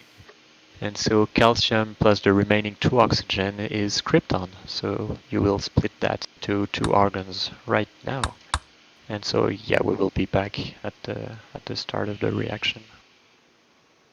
So what's unusual compared to our solution is that argon is made from 2 waters, but you save 2 of the hydrogens to store for later and fuse into the scheelite oxygens, the one that aren't bonded to calcium. But the math is the same. It's 72 atomic weight, which is for argon. And then the tungsten is bonded into the electrode at the bottom. You have a grab sense at the bottom left to output the finished product. So there you go, the second 2-reactor solution that is also the second 2-reactor solution to use more than 2 inputs. And I don't have much else to add. It's a great solution, even if it doesn't score as well as others. And there's our tungsten electrode going out. And let's watch it run to completion. It's a little slow. Okay. Yeah, we've seen worse. Yeah, we have. You're right about that. I was running at 3 speed. JoJo uses... I'm sorry, is there more? No, go ahead. JoJo uses 131 symbols and 6760 cycles with just 2 reactors, giving him a metric of 169.299 or a score of 8.071, almost 0.6 better than the predecessor, which is a big jump this week. And is there more gigs? Yeah, there is just one more. In the first reactor, the one at the top. Oh, first reactor. No, this looks really clean. I looked at it a bit, but yeah. So yeah, what bothered me was the blue loop where your cursor is at. I was thinking you could definitely flatten that, and you can. You need to, yeah, move that grab, the blue grab you were hovering over, one down.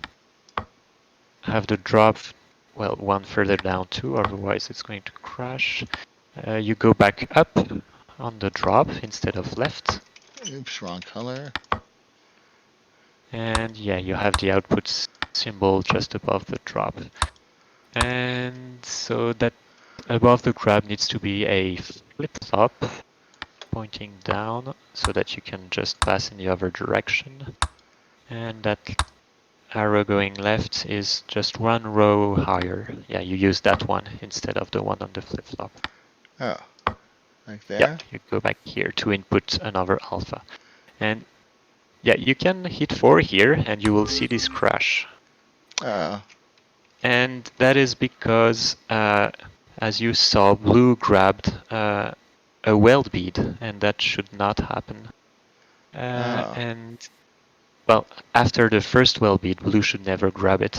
The easy fix is to just have the weld bead come just a bit later, and for that you exit the reactor and just add a delay on the pipe feeding back into the reactor. And I believe, yeah, just 2 delay is enough. Yeah, just 2 delay is enough. And that way the timing is fixed. Oh my. Well, let's go watch this by putting one pause there. Okay. Drop output, and then blue doesn't grab. Otherwise, blue would have been just a bit too fast and would try to output before the drop. Oh, is that the first one? Oh, well, I just tried. You could also just move the output omega 1 row higher and remove the pipe delay. That also works. Whoops. Oops, wrong screen. But yeah, at least we've shown one way to fix timing in production.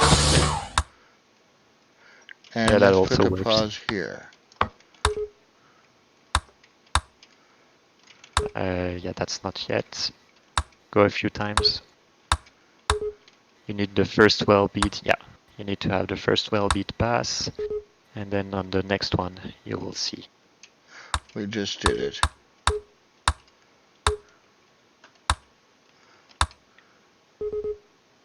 Oh, just once more. No, the first one isn't concerned about this. It's the one that red is inputting that causes a problem. Oh. And yeah, that works. Nice. How does it not grab? Well, it's output before. Oh, I see. It's output just before, yeah. Okay. Let's get rid of this pause and run it to completion. We now have 130 instead of 131 symbols. Oh boy.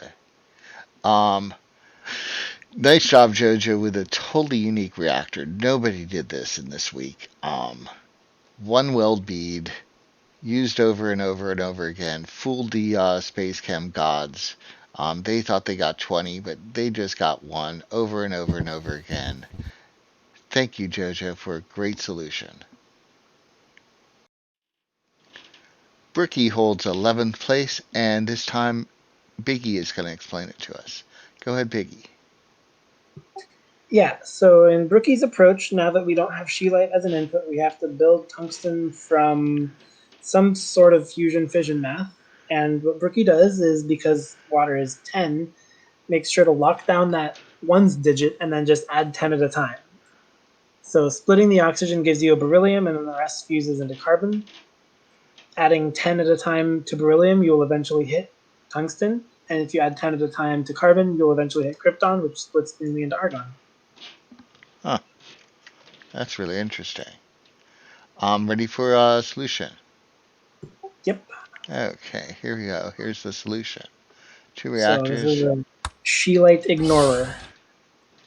And this is one of the ways I would consider 2 reactors to be done cleaner than the ones that we've seen before, where 2 reactors with all 3 inputs is a heaping pile of symbols that takes up a lot of metric points. So after some priming, this first water you see is going to be split off into a beryllium on the right and a carbon on the left. And now these 2 will take places. They get exchanged one for the other, and a water is added.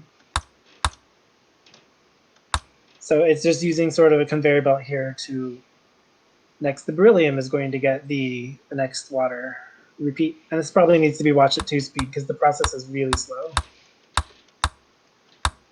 So you see it's 14 and 16, then it becomes 24 and 26, then it becomes 34 and 36.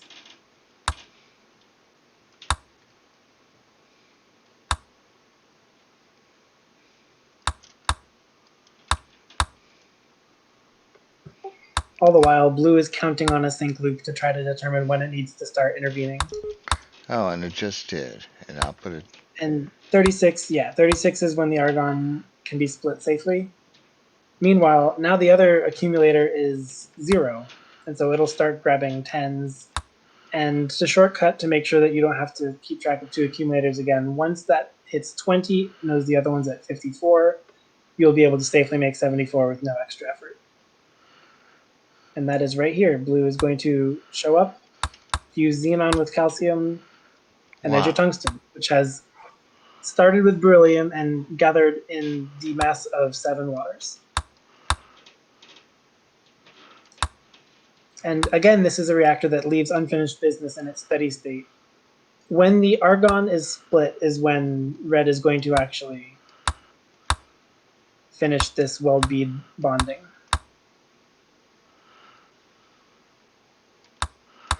Okay, we'll watch when blue gets up here. There we go. There's the... There's the argon, and red's going to do one last little task here to finish that last bond on the weld. Oh wait, I misjudged the flip-flop. It's one more loop, my bad. So now red's going to finish that weld bead bond. Huh. So yeah, it's trying to juggle all of the tasks that this like the first reactor in a 2 reactor solution that uses only this pair of inputs has a lot to do. And so this reactor is pretty heavy. You can see that there's 80-something symbols in it. But it will ultimately get the job done. It will make the entire weld bead. Blue has to do some intervening here to prep the weld bead in the position, but that works out just fine. And what's going to happen here? Oh, one at a time. It's taking it one atom at a time, which is pretty... It's a very good way of determining where to stagger the tungstens.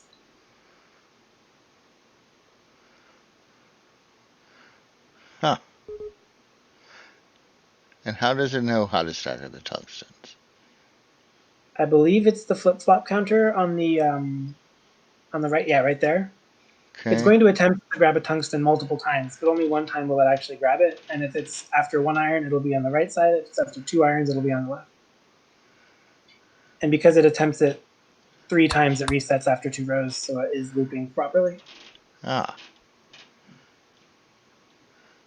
Now this is very slow, and that's going to become the norm for all the rest of the solutions here that are using 2 inputs. Okay. This hasn't produced a single weld bead yet, and we're coming up on 1500, 1600 cycles. So this is the portion where it starts to become extremely relevant to know where to put pause commands to understand the other people's solutions. In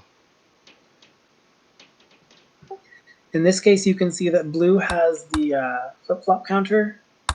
I imagine a pause on blue that is in the middle of the bond pads, right on top of bond pad 3. Here. Yeah, if you put a pause there, you'll get to the very end of a weld bead when you press 4. 4 times, I guess. Oh, right, because it's moving it off of the output size zone. It doesn't actually finish every time it gets there. It takes 4 times. Yeah, but it outputs it somehow beforehand. Here, 1, 2, 3, and it's already output. How'd that happen? Because it hits that output side from the right as well. Okay.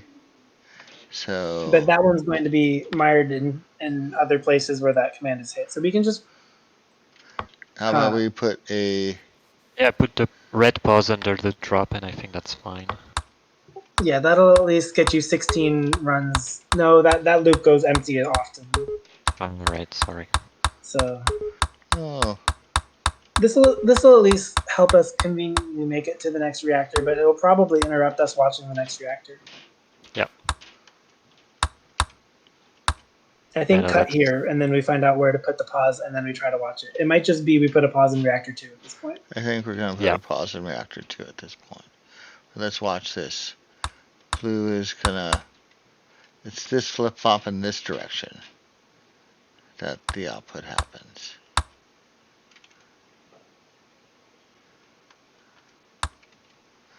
And here we go. There's the output. I guess we didn't need to do that, but. And there's our. There's our weld bead going in, and here it is. So here's our remove the pause here. And let's go here. Here's a good place for that pause. How about right here? It'd be right after the input command. Which is roughly That's here. The closest you have. Okay. And here we go. Here's our pause. And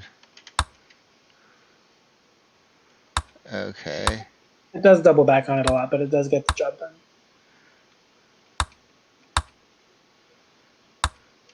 Oh, let's go do that again.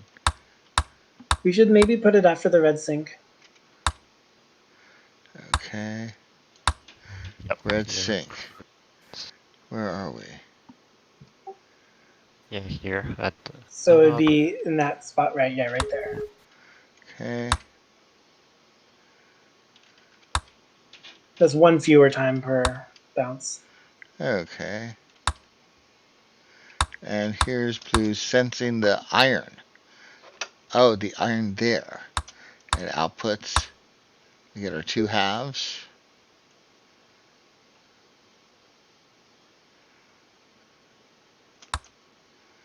And red hit that sync.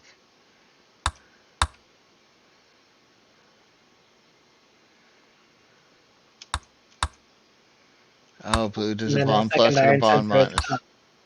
Yep. Just overkill with the bonds, but eventually it'll work. And then the sensor at the top determines the output. Oh. That's awfully nice. Let's watch this again.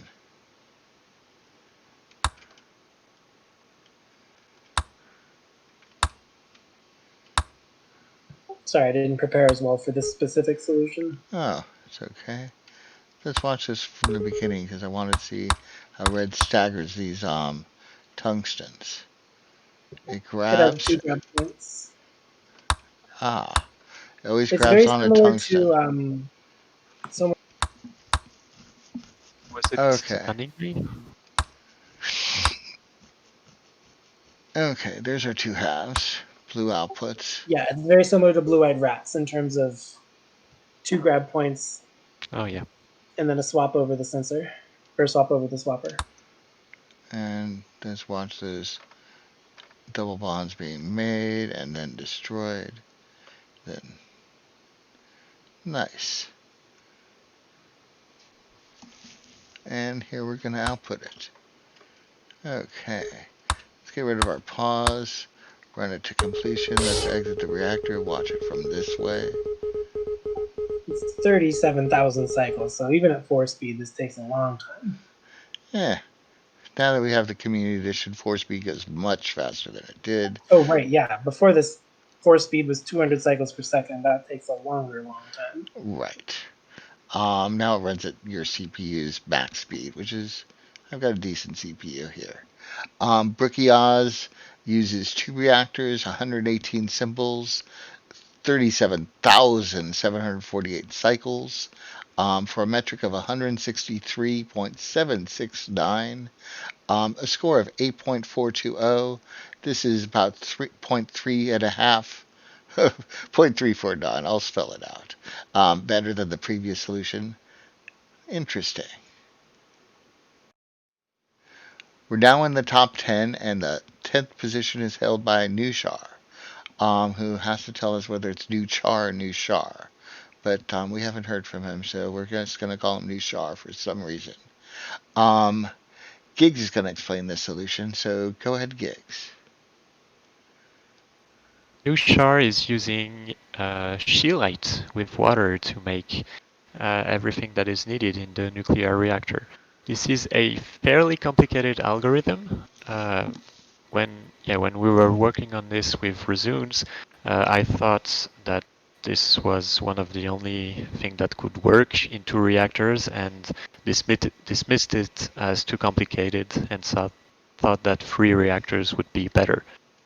Yeah, that was definitely wrong. This approach is viable, and 2 reactors definitely is.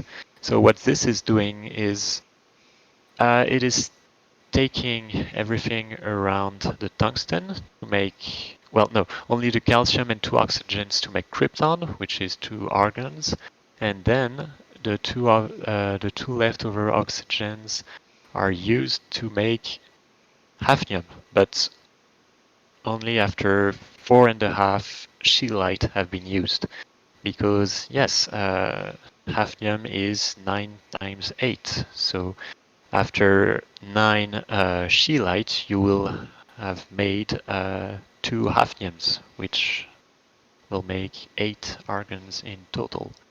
And yeah, it works. It's an Where's the calcium accurate going? equation.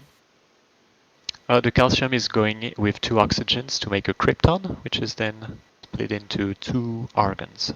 Okay. Well, let's go take a look. Oh, are you ready? Yeah, go ahead. Okay, here we go. 2 reactors. So yeah, but just a bit of priming, and yeah, I think we should watch a bit of what is going on before I start talking. There's a bit more priming. Yeah, there's a very complicated red flip-flop array at the bottom that must have taken ages to work out. So yeah, we get a scheelite, and you will see both oxygens on the right and down be grabbed by blue and fused into, well, sulfur for now, but it's going to change after. And when those 2 oxygens are consumed, blue will grab the remaining atoms of the scheelite, make krypton, split that into 2 argons, and then go with the tungsten on that bonding station at the top, which is doing something really clever. It is going to make T-shaped. Oh yeah, I remember this one. T-shapes with tungsten and irons, and every odd pass it will make the T-shape like this, with first the iron, then debonded, and then the tungsten taking the center of the T. And we'll see the even path next time. So red is still fusing the bottom and right oxygens. We are up at germanium, and blue is going to make another T-shape with the tungsten, and this time the tungsten goes first on the bonding station, and then the fractured piece will go in. And so we've done half of the weld bead. And this is going to rotate. This is going to be very close to crashing at some point. Blue is now going to make, what is this, cadmium? Yeah, cadmium. Yeah, I think you can speed up a bit until, yeah. Let's take a look. They We're almost making crashed. another T-shape. You have to see they almost crash. Yeah, that was the rotate. It will be the same on the next pass. And so here we will be at gadolinium. So we've done 8 oxygen atoms, or 4 scheelite. And as mentioned in the intro to this solution, 4.5 scheelite will make hafnium, which will make 4 argons. And so, yeah, there's the very close rotate going to happen here. Maybe you can pause at the right time. Punchingly close. Oh my gosh. Oh my gosh. Boy, that gadolinium was getting scared. Yeah, you can see the iron clip into the red Waldo, but not clip into the gadolinium, so it's all fine. It's okay. And so, yeah, then red only fuses 1 of the oxygen to make hafnium, and then that hafnium is split. 2 kryptons, 2 argons, and 2 kryptons again. Okay.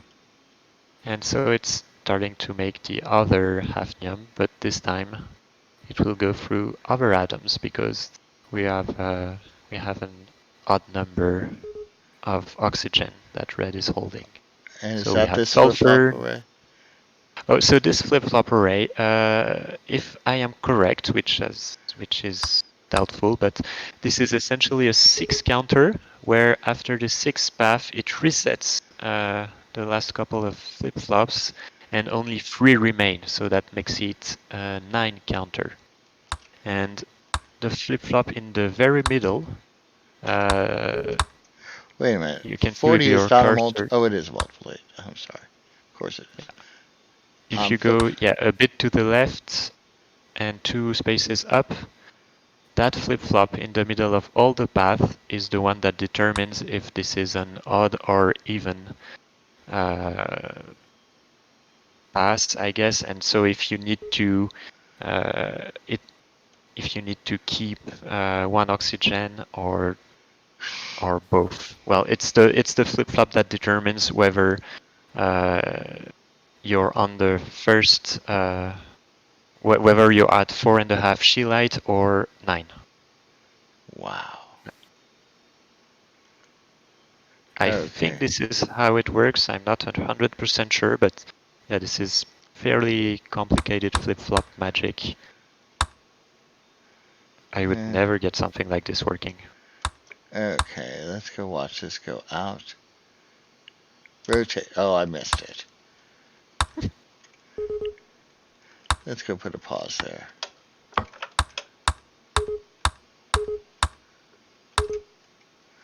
Here we are. Oh my god. What the hell are you doing there, Noeuchar? Oh. And yeah, this is the only available space for this thing because every other square that is on that branch will get hit by another branch, and you can put it all the way at the right because then you don't double back. So, yeah, you can always rotate further to the left, but you know it would waste some cycles. Oh no, you can't even because that would crash. Yeah, no, this is just perfect. And here's our output psi. And we can follow a weld bead. There we go. Here's our weld bead coming into reactor 2. So reactor 2 is a swapper disassembly. This is fairly unique in that it's making the welded piece 1 iron at a time. So this is going to be a bit slow, but it gets the job done. And you see this clever bonder arrangement? Yeah, when red is bringing over a tungsten, blue says, nope, that's mine tungsten. And then blue will hold on to first a single tungsten, and then a small tungsten stick. Here, debond, and yeah, you have half of the electrode. And yeah, we can keep watching. Okay. The cool thing about these 2 reactor solutions that are so slow is they're allowed to explore these really slow algorithms for reactor 2 Yeah. Let's without watch caring this about it blocking tungsten. up reactor 1. Blue Yeah, sits because of on course. a tungsten sensor. Boom. Yeah, you are always going to wait for the next well beat, so this can be basically as slow as you want. Wow, this is interesting. And here's our next tungsten. Now, how does Blue know to output this? Another there it tungsten is. sensor here. Ah, And output. and how does Red know to output? An iron sensor at the bottom right. Here. Nice. Okay, and Yeah, I we're really waiting. like that one. It's really tough to explain what's going on in the first reactor because it's a very complicated logic, and yeah, really props to Noeuchar for getting it working at all. Let alone in a rather simple, light simple manner. Okay. And let's watch this made at control 2 speed. Oh, nice. Okay. Let's get rid of that pause. Go to the outer world. Watch this get made. Not much to see there. Noeuchar got 10th place with 123 symbols, 11,581 cycles, just 2 reactors, so there was no reactor penalty, for a metric of 163.637 and a score of 8.531. There we are, or 0.111 better. That's a small amount better. So let's take a look at the sidebar for a second. 163.769 for Brookie. 163.637 for Noeuchar. The tiniest sub-point metric difference gave Noeuchar 10th place. Wow. Okay. Be very pedantic. You can save 2 cycles in this. Let's go save 2 cycles. Into the last reactor, you just move the red start and the input beta up, 1 to the right, and 1 up. Yeah. And 1 up. Okay. Yeah. Input beta. No. No, beta under the grab. Yeah, beta under the grab. Yeah, right. And start under it and the up arrow on the start. The up arrow that's on the left, yeah. Okay. This is the only save I found on this one. And but it is something. It changes yeah. the metric because log 10 cycles is in the primary now. Yeah, I don't think that would have changed much. Someone go do the math. That's an exercise for the viewer. 11,579 instead of 11,581 cycles. Boo. Let's go look at another solution after that. In 9th place, we have Biggie Mac's solution, and he's here to explain it. Go ahead, Biggie. Yep, so I have the second slowest at 50,000 cycles, but I only use 108 symbols to do it. My approach is to use the water to build up all of the argon and the tungsten, only grabbing the iron to bond. And I'm using pairs of water to make either calcium or an argon and a helium. And that one I had to write as an or because really what I use to distinguish between the two of them is a 10 counter, and it's not easy to write into the equation.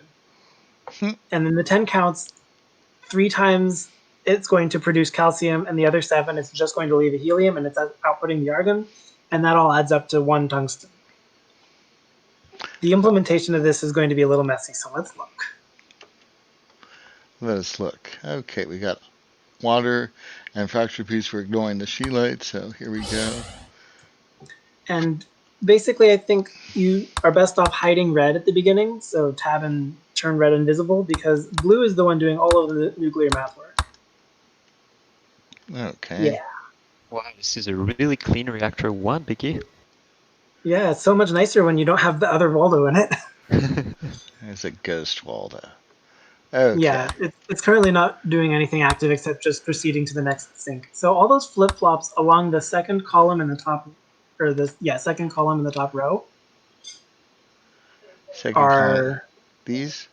yep, all of those, and then the ones on the top row together make up a 10 counter. Oh boy. And so every time blue has a pair of waters, it'll hold on to a pair of bonded hydrogens. And it'll leave the argon on the sensor, and it'll either output the argon in this path, or it won't, in which case it'll fuse in, and that'll become a calcium instead of a helium. And then it's just a matter of accumulating everything that's left over the course of 10 passes into up 2 or up 20, and it'll eventually hit a tungsten. This is one where it's adding a 20. This is one where it's adding a 2.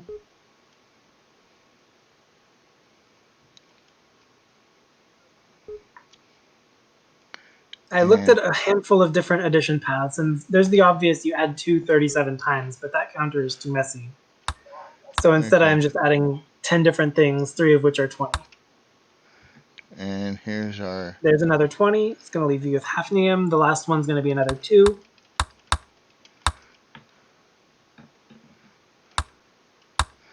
Here's our 2.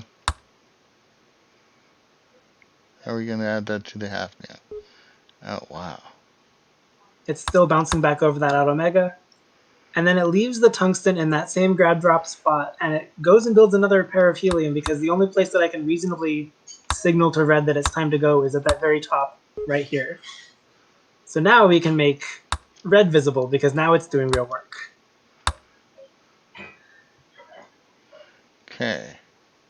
And red just goes and it takes that tungsten and it puts it in the middle of this iron stick, spins it around either up or down, depending on which of the 2 flip-flop states is in. Okay. It does this little bounce back to make sure the flip-flops are always primed properly, and then it builds a row of the piece and goes back to waiting forever for blue to make another tungsten. Is there a good place for a pause here? The good place for the pause is on bond pad 1. In fact, I specifically left bond pad 1 in that position to indicate that it is a pause spot. So This right one? next to blue's sink. At the very top of the reactor where bond pad 1 is. Here? On the bonder, to the right from there. On the bond. Up and to the right. Oh, there you are. Yeah, right on the bond pad.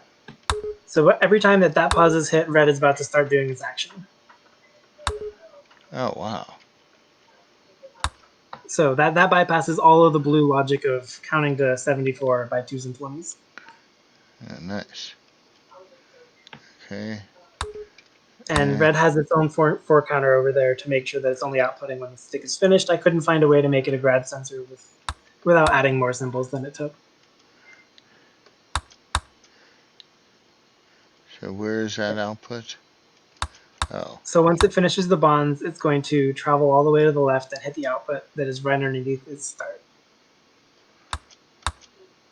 Or not underneath the start, I mean underneath the sink. Right here. Ah, there it is. Okay, is it time to watch that again or time to follow the weld? I think we go to the second reactor. Okay, that was a long process. Let's get rid of that pause.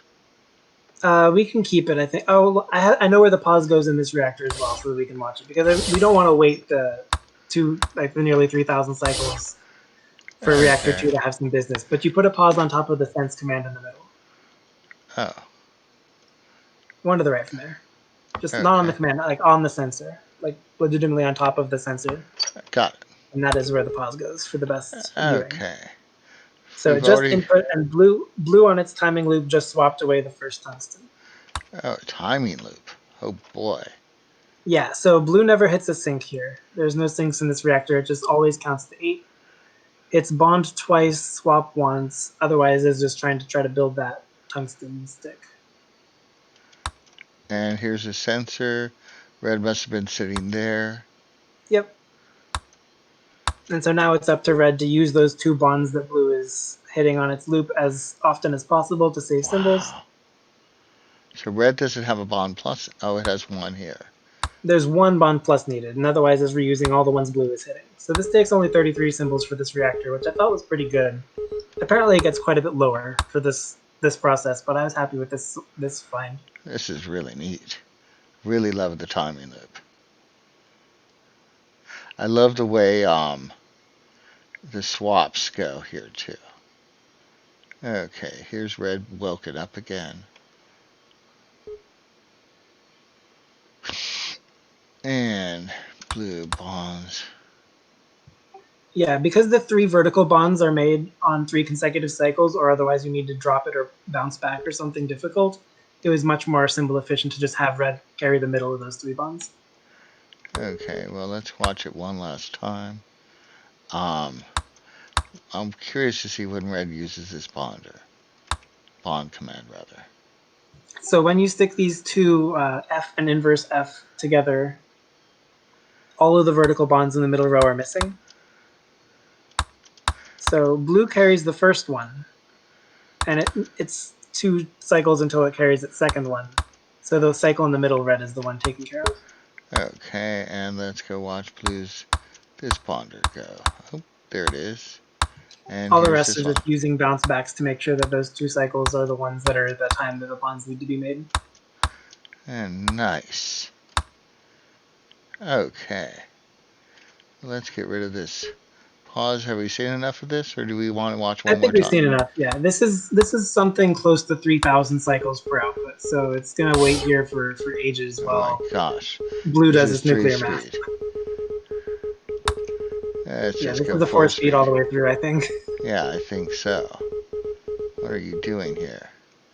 It's hard to 50,000 count to cycles. 10 with the water. Yeah, it Yeah, is. 50,000 cycles. It's pretty slow, but it saves a bunch of symbols, and the 10 log 10 means that 50,000 versus 10,000 is the same gap as 5,000 versus 1,000. I'll trust your math there. Biggie got 108 symbols, 50,000 cycles, as we said before, just the 2 reactors, for a metric of 155.008, and score of 9.053 for 9th place, and just over a half point better than the predecessor. Nice job, Biggie. That's a really interesting solution. Thank you. We're going to watch the extreme of slow right after this. The extreme of slow coming right up. Next solution is 8th place by Counterpoint. Counterpoint is going to be explained by Giggs, so go ahead, Giggs. So the extreme of slow is over 100,000 cycles. This is 143,000 cycles, and Biggie mentioned when commenting his solution that you could count to 37, but that is messy. And yeah, that's correct. But it can also be done, as Counterpoint is going to show us.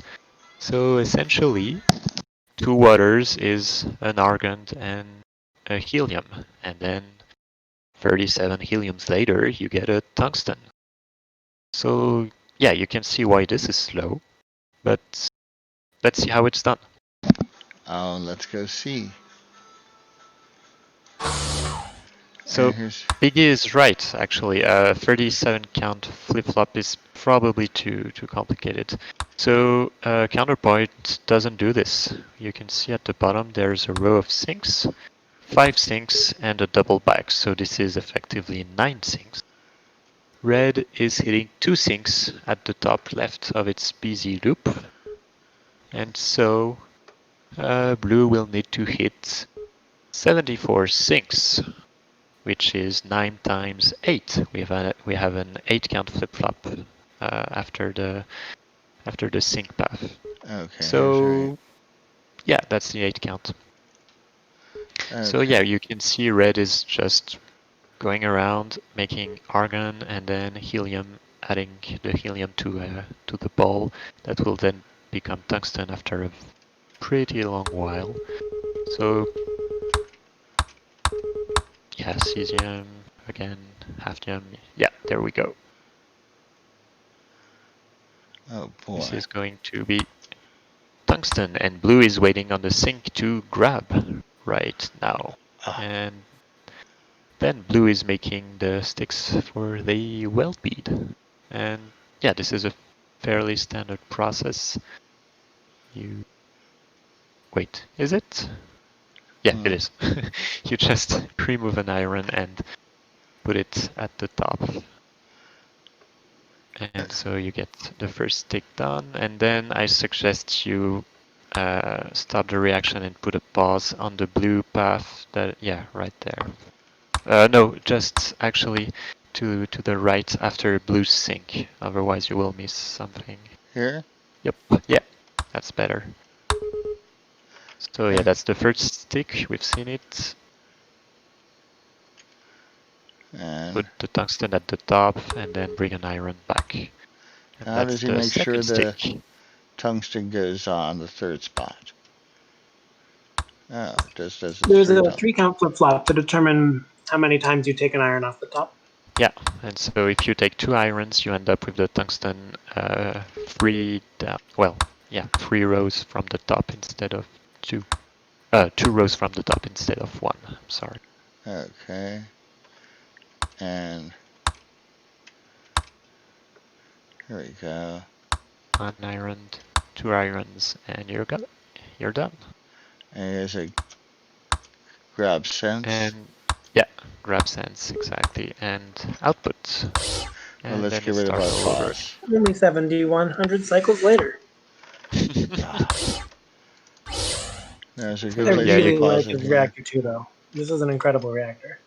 Yeah, Right you here? can put a pause right here. You're going to hit it a few times, but that's fine. Okay, here's our So yeah, 700 seconds later, you get your well bead. This is a bond minus hammer reactor. It is only 29 symbols, and it is also doing something very unique. So yeah, stripping down atoms one at a time, you'll notice that the tungsten was dropped away. How do So you you know to grab drop it 3. away? Yeah, you grab 3 irons, and then you get the tungsten at the top, and you bond it back to the well bead. Huh? What's that about? You repeat the process. You put the tungsten away for later. Finish your fractured piece. Put a tungsten on top and bond it. How did it know to And put the so, tungsten over here? well, it's the lack of iron sensor. If you see next pass, there's the iron sensor that was just triggered. If you're holding a tungsten, then you don't trigger it. Oh, I see. And on the first pass, you drop it, and on the second one, you drop. And so we're watching the last stick, and maybe you're wondering what all this shuffling has to do with anything, but then you're about to be amazed. Okay, here we go. I'm prepared to be amazed. Oh, I am amazed. That was cool. Ah, that was It's cool. distorter so that it can just lop off the top. Yeah, And and then the bond minus hammer makes a lot of sense because we can put the pause here after the tungsten. yeah, Is there a way to get it before the tungsten gets lopped off? but no, not really. You can do it just to the right of the tungsten sensor. Oh yeah, right. Ah, there we are. Lopping it off. And wait a minute, where did it? It lops it off and then immediately out. It's Oh, there it instantly is. output. Yeah, simultaneous red bond minus blue output. You don't need to drop, of course, because Wow. it's just unbonded. So yeah, Okay. this is an absolutely outstanding reactor. Not only is the approach unique, it's aesthetically pleasing and it's low symbols. So congrats, Counterpoint. Oh my god, but it's taking forever. Yeah, 700. Yeah, 7,100 cycles Oh my word. for an input. Ah, la la la la la la. La la la la la la. Here we go. We'll get there eventually. Yeah, this is actually 4-speed. And we lose the precision digits here because it's just too much. And there we go, finally. 143,005 cycles. But just 102 symbols, just the 2 reactors, giving counterpoint metric of 153.554, or just 0.180 better. Let's go take a look at the sidebar here because it is interesting. 153, 54. This was 155. 108 symbols versus 102 symbols. It cost It's funny. Counterpoint. That large cycle count cost Counterpoint a huge number of symbol points, of metric points. What's But funny is that I predicted that my slowness would cause me to lose to somebody with more symbols than me, but in fact, the exact opposite happened, and I beat somebody with fewer. Or no, I you didn't lost to lose. somebody to I lost to somebody with fewer symbols than me, but they were slower than me. I just thought I was going to be so slow that I was going to be losing these sort of matches based on cycles, but I lost them based on symbols. You guys We want to make can it save some slower? symbols from Counterpoint, though. Oh, let's make it Yeah. slower. Yeah, we can make it slower. Everything in the first reactor.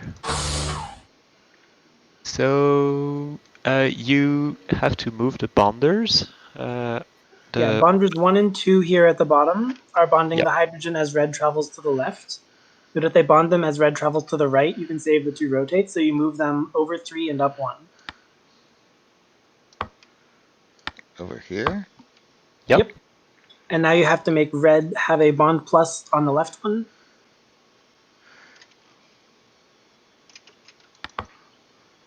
Grab drop on the second, Well, and just grab drop. on the far one. Yep. And grab 1 tile to the right from that, I mean. Yeah, red's going to go all the way over to the wall, and then down and left. Here? No. No, you're taking the fuse, so yeah. And now you can All get right. rid of the bond plus, grab, drop, and grab on the bottom row. And you can get rid of the 2 rotates. And so you can also move the bottom flip-flop one to the right. Yeah, now you can tighten it up a little bit to make it slightly less painfully slow. And also there are 2 completely useless symbols on blue. You have Yes. over bonder 8, you have a grab that is never used. Let's get rid of the lock. Okay. And you also have an output psi at the top, the one at the very top. No, yeah, that is never used either. 98 symbols. Let's see if this works. Oh my god, it does. It works, but now it's going to take 170,000 or 180,000 cycles instead of 143. Wow. But it still scores better, because it is so slow that adding 20 or so thousand cycles doesn't make much of a penalty. Good thing I got a decent CPU. Oh, it's getting hot, my CPU. Oh. 175,643 cycles, but only 98 symbols, saving him 4 symbols with this magics. Oh, wow. I'm going to have to look at that later to see how that works. In 7th place, we have Dariush, who's got this solution, and Biggie's going to explain it. Go ahead, Biggie. Yeah, so we've seen this iron 3 turning into tungsten and beryllium in JoJo's reactor, but JoJo only did it 4 times and then stopped doing it. Dariush does that on a loop, and this is the way that he produces tungsten. What that means is that these extra beryllium need to somehow turn into the argon, and that's easily done if you have every second beryllium merge with a single water that as the atomic mass needed to turn into a single argon. So here we are going to be making good use and constant use of the splitter. Let's see how it's done.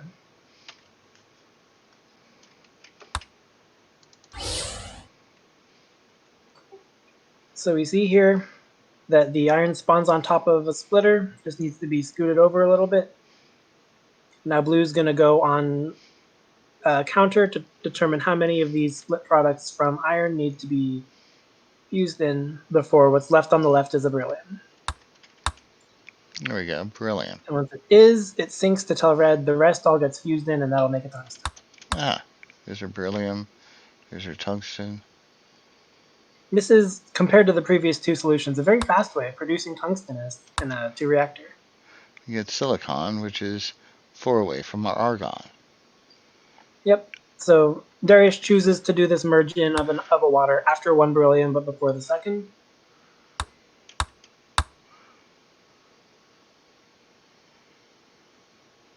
And you can see that there's the flip-flop down at the bottom, preventing it from inputting another beta, and instead grabbing the old silicon and just making an argon.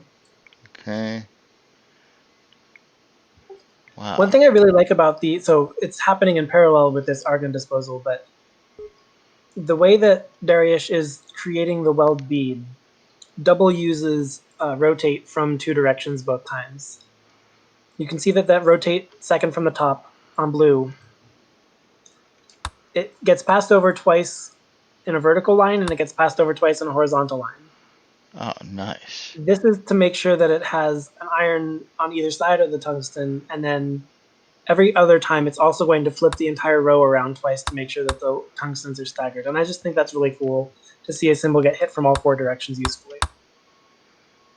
So there's that way. And here's this way. Oh, wow. You're right about that. That's pretty cool. And that's a good squeeze too. I mean, that iron on the now left barely missed the corner of the box. And here's our grab sense. Yep, grab sense makes sure that this comes out, and this is a very good first reactor. This is saving quite a few symbols over the previous ones. Let's watch this one more time. Doesn't take as long as Counterpoints by far. And here's that. Nice.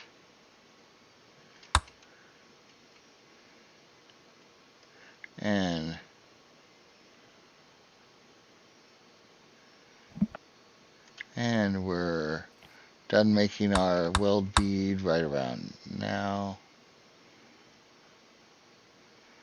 And he has his two bonders, so he only needs two bond plus commands, or two pair rather. And here's our grab sense and output. Here's our weld bead coming through. And so this second reactor though is extremely low symbols. It's even lower than Counterpoints. It's 28 symbols for the whole reactor. wow. And it's one of the ones to choose to use it using the nuclear super bonder reactor instead of the swap sense, and doing the same thing we saw Zig do of splitting out on that zigzag of bonders, pulling all the tungsten out from the middle, and then bonding it all together with a single bond plus to pass it off to the output. Now, why does he need to take blue all the way out here? I believe this is a timing loop. Oh. Yeah, it is. Yeah, it's a timing loop entirely gated by the input, so it's not only does the first reactor need to provide the inputs, but it needs to provide them at a particular mod n to make sure that it's going to never have red desync from blue because of how long it has to wait on the in beta. Wow. That's a very tall order because this loop does look pretty long. Here we go. Let's watch this again. There's the tungstens. So unlike Ziggs, where the two different tungstens on the corners were both grabbed by red, red only has to grab one of them and just uses a bond and then a newly timed extra bond to grab onto the other one, and it makes an L-shaped tungsten.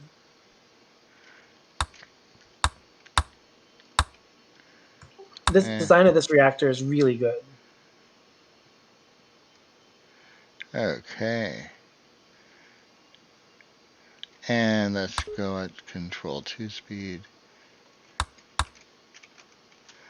Actually, let's go out here. We're almost done. Just checked. Blue is on a 28 cycle loop, and the inputs are every 336 cycles. So Wow. 12 loops per input. Oof. Heavy math.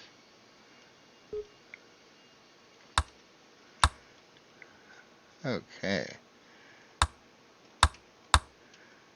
And what's this grab drop here about?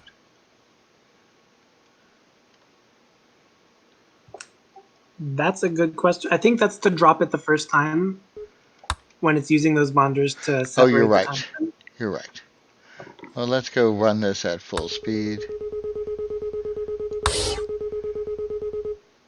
And Dariush's solution has 102 symbols, clocks in at 13,449. 2 reactors, giving him a metric of 143.287, giving him a score of 9.909, Nines are wild. And he gets a score improvement of 0.676, much better than half. Let's just look at that metric jump.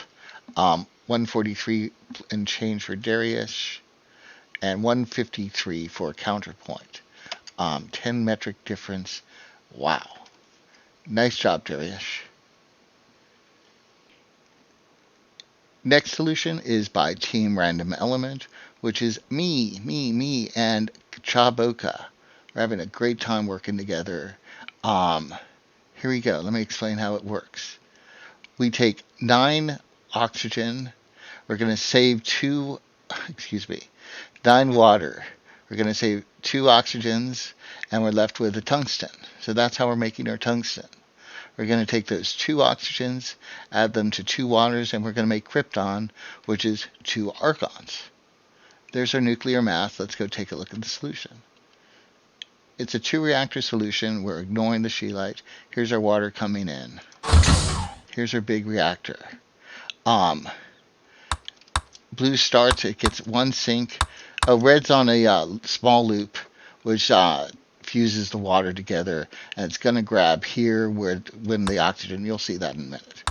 So here's the water going in. Blue sinks, going back and forth. This counts to 6. There's the 7th. And now blue's going to input the beta, going to separate the iron stick, and it's going to grab, it's already inputted water. It's going to grab the water, and it's going to fuse the 2 hydrogens, saving the oxygen. It's going to do this twice. There's our 2 oxygens. Now it's going to grab that tungsten, going to make a stick, and it's synced, giving red a chance to do 1 more water, and we'll get the next one in a minute. There's our tungsten stick. And we're back again. There's the krypton, which is 2 argons. We're going to go back here, let red start making more, using the water to make,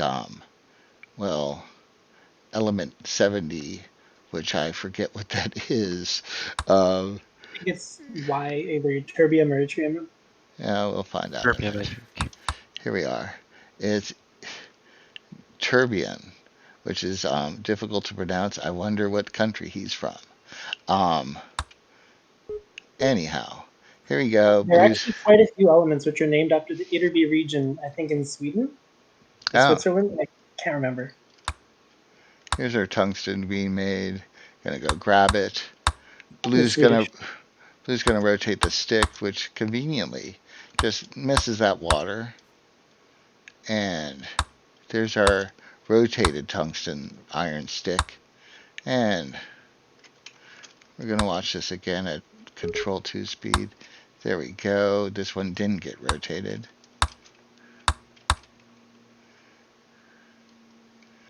And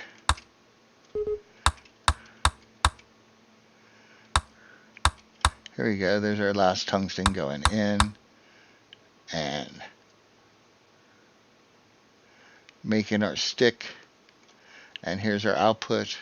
We're going to grab sense it over here and output the booger. Let's go watch it. We don't need to see that again. That took a while. Let's watch it go over here. We were really proud of this reactor. I think it has 30 symbols in it. Here's the tungsten going in. Red sitting on a tungsten sensor. And it's released. It's going to swap and grab. Starting to make the tungsten stick. And back on the bottom. Swap and grab. Starting to make that tungsten stick. Here's the 3rd. Here's the 4th coming in. Now we're left with our 2 halves. Blue's going to output the tungsten stick on the tungsten sensor here, so it doesn't go on this loop anymore. And grab, and it fuses once. It's going to fuse the 2nd time. Red's going to hit the fuse that's been used already once before, which is a really good use of that fuse again. And then blue's going to hit the last fuse for the horizontals, or the verticals of this orientation. Rotate, catch the final 3 fuses for the vertical now, and drop it off and output. Now let's go watch that one more time. The positioning works out really well on that. Yeah, we were really pleased. Let's go put a pause here. There it goes out. And actually, let's get rid of that pause and go into this reactor again. And we'll just go after the input beta. We're going to hit this 4 times. Here we go. We're going up, swapping that tungsten out. Here's the next tungsten. Now, we needed that wall flip-flop to time for this bond plus when we're assembling the welded piece. But this one's really tight. We're hitting the sense just where we need to. And boom. And boom. There we go. Here's our... I didn't go slow enough, but that's okay. And it's output. Let's get rid of the pause. Run this to completion.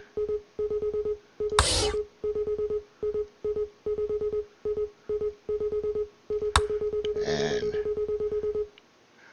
we used 101 symbols, 13,107 cycles, just the 2 reactors, giving us a metric of 142.175, or a score of 10.081, which is certainly the best result I've ever had.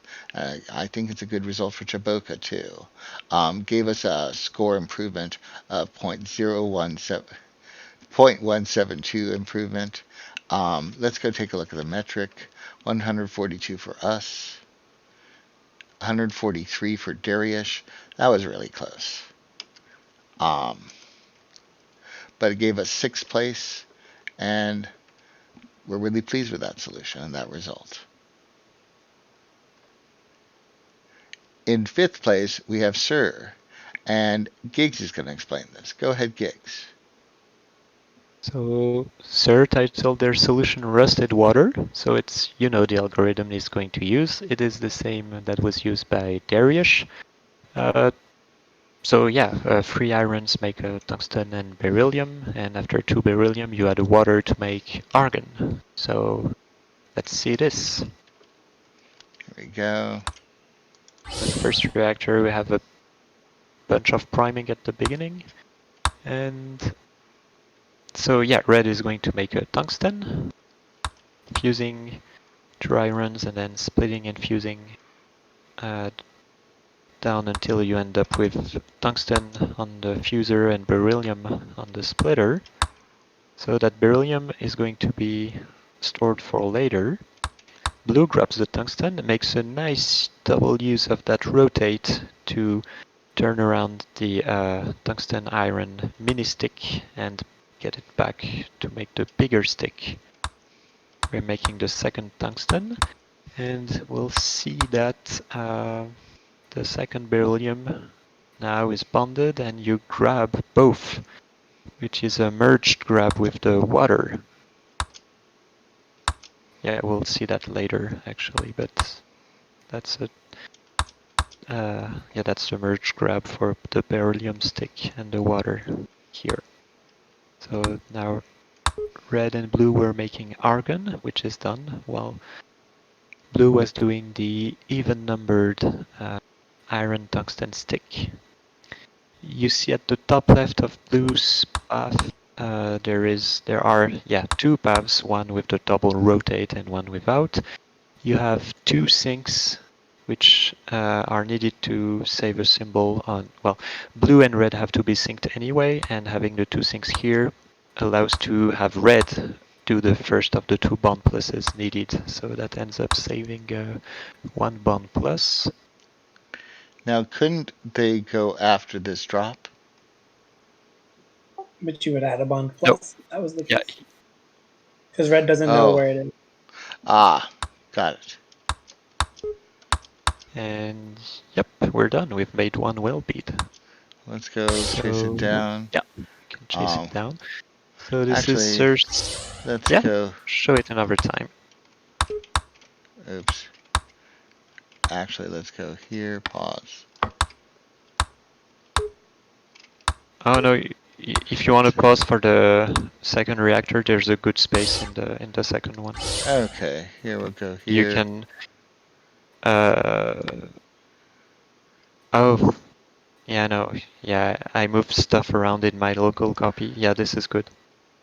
Okay, Red's going to input a beta and do the swap right away. Yeah, it's going to swap 2 tungstens to unbond them, actually. Oh, that's so right. There were 2 tungstens here, they're just swapped, and the only reason they're doing that is to unbond the tungsten.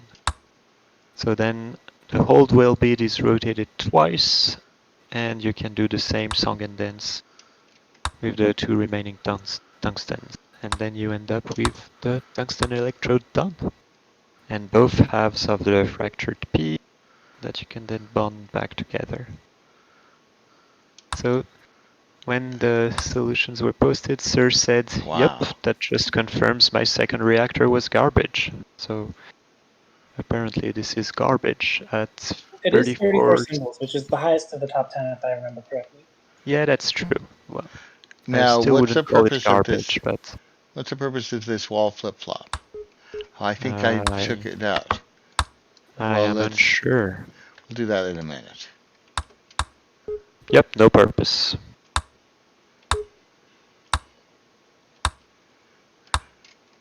But it also doesn't slow down the solution, apparently.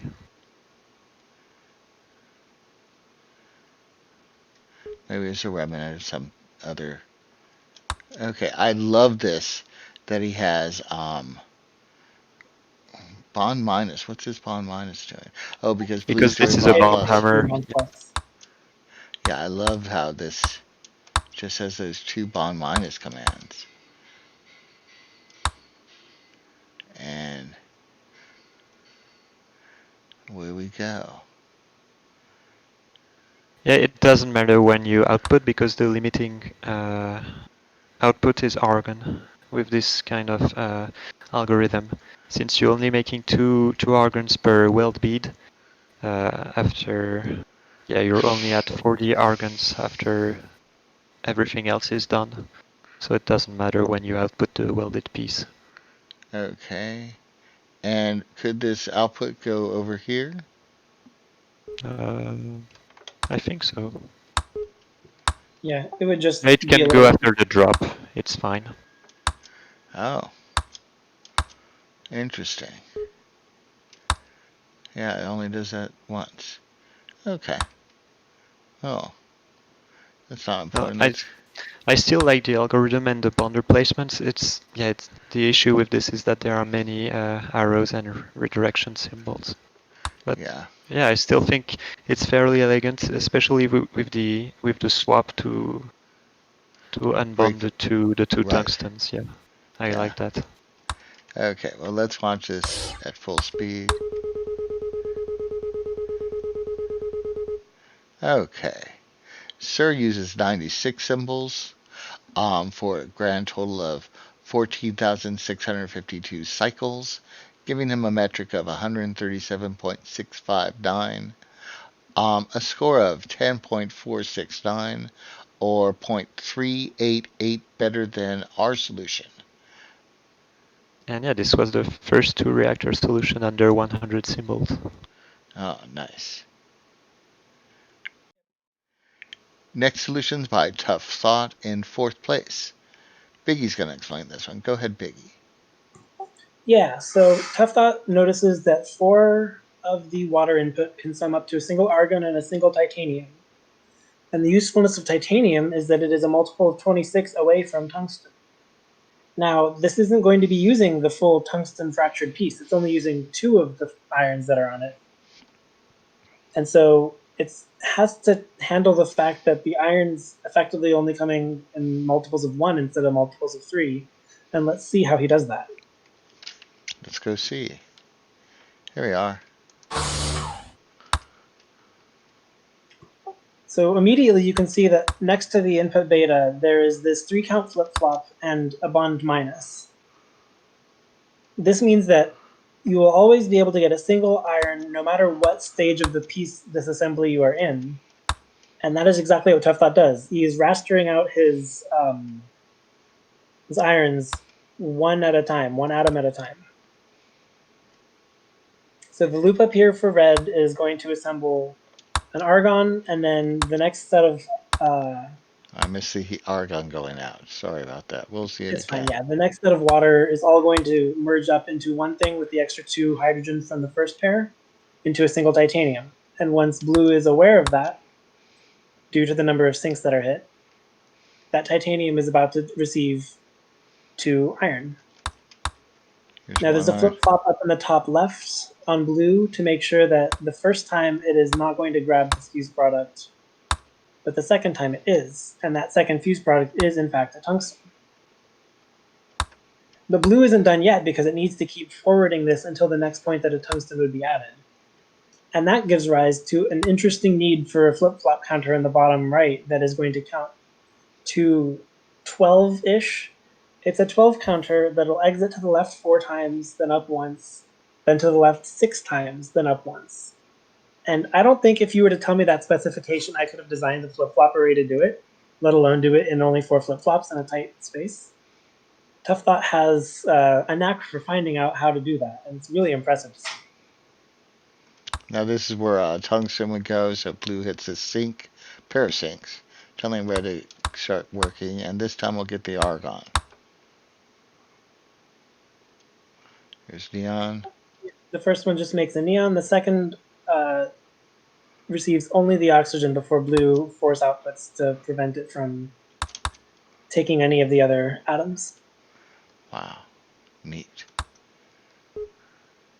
So everything else gets added up into a titanium, and then blue takes the other branch of its 12 count flip flop that makes its tungsten and then forwards it by 6 irons instead of, or by 4 irons instead of 2. I said 6 because it takes 6 irons, but 2 of them are part of the fusion, and 2 of them therefore don't become bonded. Now, the fact that it is able to always use that flip-flop in the top left corner comes from the fact that both 6 and 4 are even numbers. So no matter what, you're going to be adding an even number of tungsten before you loop again.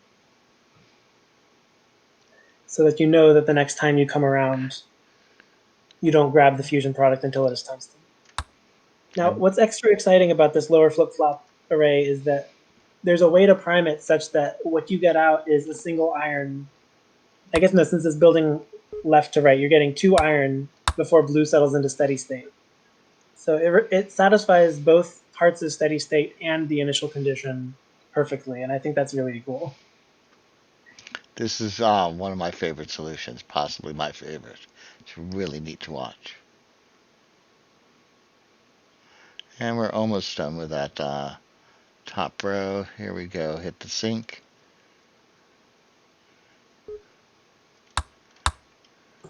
I will proudly say that I considered in the planning stage most aspects of the solution as a potential way to solve this puzzle, but I couldn't see myself implementing it efficiently. So seeing it done well enough for 4th place just really shows how good ToughThought is at this game.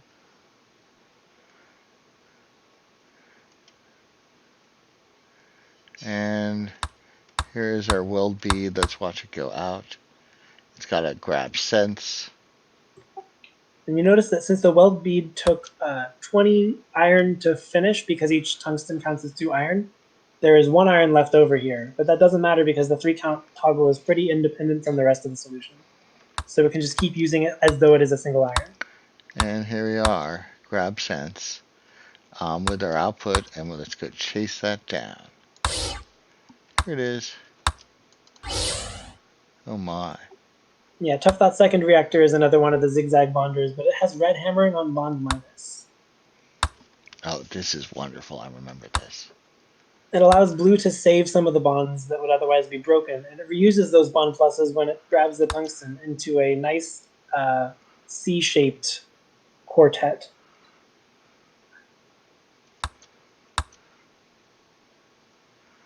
Boom, boom, boom. What? That's a stick. That's a stick isomorphically. It's the same as your coffee cup is a donut. It's beautiful. My coffee cup is a donut. Have you ever had a topology lesson that tells you those words? Yes, I have. I just think that's, yeah, it is great.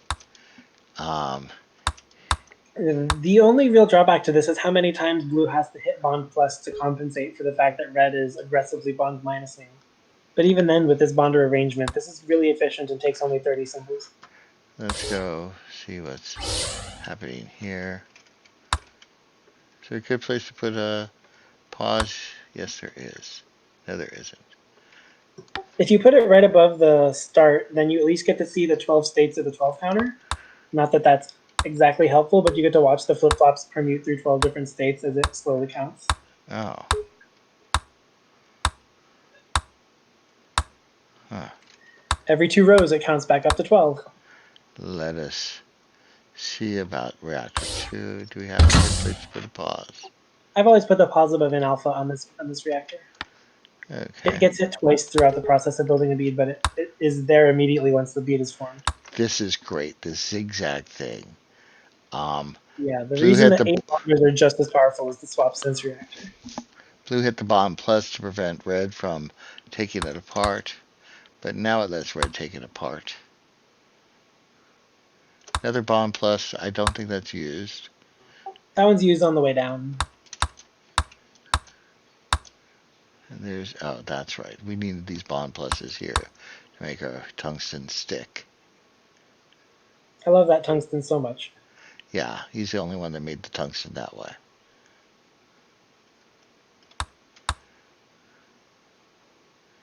And here's our bond pluses going by. Just 2 of them, because we only need the horizontal and output. Well done, ToughThought.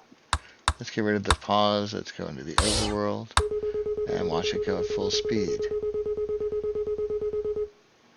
ToughThought uses only 92 symbols for a metric, 25,279 cycles for a metric of 136.028, giving him a score of 10.681 or 0.212 improvement over, I think it was Sir's solution. Yes, it was.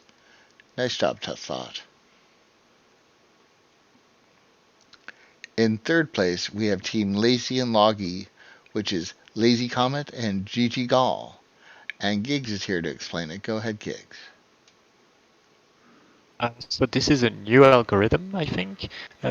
Lazy and Logggy are doing the tungsten from 9 waters, 7 of which are fully used for 70 atomic weight, and 2 are used where you only use 1 of the hydrogens, and no, 2 of the hydrogens, sorry, which makes 4 to make tungsten with the 7 over waters. And the 2 remaining oxygens are fused into a 10th water to make argon. Oh, Let's go. let us go. Here we are. So yeah, this is a 55 symbols reactor 1. That is very good, and I find especially for what it's doing. Blue is counting sinks by... Oh yeah, first there's a bunch of priming on blue. Red is fusing the waters, and blue will be counting sinks. Once going up, once going down, then back up. So with only 1 sink symbol, it is effectively counting to, well, 9, I believe. And while blue is counting... it's exiting this after 7. Oh, right. Yeah, sorry, you're correct. Yeah, 7. Wow. We could use so that. red is doing all the fusing, and we'll go into ytterbium, if I remember correctly, which is 70. Yeah, ytterbium, and then blue grabs. Blue will grab. You can speed up a bit, I think. One more. Yeah, last water, and blue exits. So yeah, you're right. This is 7 sinks hit by blue, and boom, you grab ytterbium. You count a few sinks again. Same thing as before. A single sink command hit multiple times thanks to flip-flops. Oh, there's our hafnium. Yep, and 2 more hydrogens will make tungsten. And this is another argon being made. Wow, that's the Yeah, there's this output. whole path over here on the left that does an entirely separate thing that accumulates 2 and outputs an argon. It's great. Nice. And we've made tungsten, so now you can make the tungsten sticks for the weld bead. And yeah, as we've seen on our solutions, it has 2 paths, one with a double rotate, and then you just bond to the other sticks. And you'll notice this also has 2 bonder pairs, and blue is actually synced with red's loop to make the bond plus. We can see on the next stick. Oh. Yeah, go slowly then. You see red will hit a sync there. That's the first of the 2 bond pluses that are needed to bond the sticks, and then blue hits the second. Nice. Third, it's the same principle, but yeah, they use sticks to sync, whereas here it's more of a timing base. And it works the same way going this way, I bet. Yeah, because that top blue loop is a little longer to compensate for the time spent rotates. Right. Yep. Oh, wow. Nice. Yeah, this is really symbol efficient in the things it's doing. Counting to 7 in relatively slow few symbols, counting back to 4. Yeah, and yeah, then the weld bead assembly is very clean with the 2 paths, double rotate, shared bond plus. Yeah, And not much else to say. there must be a grab sense going off here. Yeah, there's a grab sense. We're going to wait a bit, but we have a grab sense indeed. Oops. Whoops. There's a grab, there's a drop, there's our... Yeah, you can put a pause above the grab drop on the left path if you want. It will hit that so many times during the counting process, though. Not that many, yeah. Actually, yeah, it's only seeming to hit it an extra time. Here we go. Could these be made in a grab and a drop, or do they need to be grab drops? No, They you can can grab and a drop. GG Gall is in this team. GG Gall doesn't want to make them their specific function unless he has to. Okay, boy, this is simple looking. Second reactor, we have 30 symbols. Yeah, that's a good place. It's going to be hit a few times, but that's a good place. So yeah, this is also a timed reactor. So right when the pause command was hit, blue had already hit a swap. Take the 2 tungstens out. And yeah, we have the same principle used as in search solution with the swap and unbond. Oh, wow. And now we have the tungsten stick done, and we're just bonding the welded piece together. And since blue is on a timing loop, there are reused bond pluses that save a lot of symbols. Okay. It really seems like you could get rid of the red swap, but yeah, then you need an extra bond plus that you need. Well, that is timing based, and it doesn't work. This has a lot in common with my reactor too. It's got blue on an 8-cycle timing loop that hits bond plus twice. It needs 1 red swap and a few red bond pluses to compensate. Yeah. Okay, let's get rid of this pause. Let's go watch it full speed.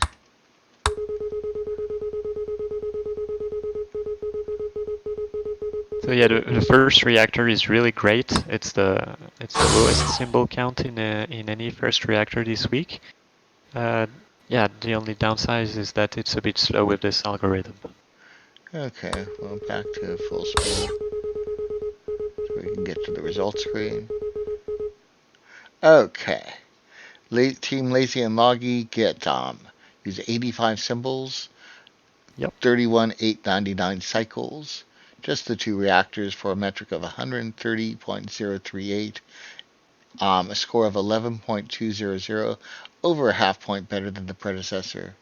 Nice job, Lazy Logggy. In second place, we have Andy with this solution, and Biggie's going to claim it this time. Yep, so Andy's solution is another to use the fuser to generate tungsten out of 9 of the water, with some exceptions made to save 2 of the oxygen. Those oxygen are going to once again be turned into argon, so let's see how Andy achieves this. Okay. So you can see the counter in the bottom on red. That's going to be counting up the number of times it's required for oxygen to pass before red escapes this loop.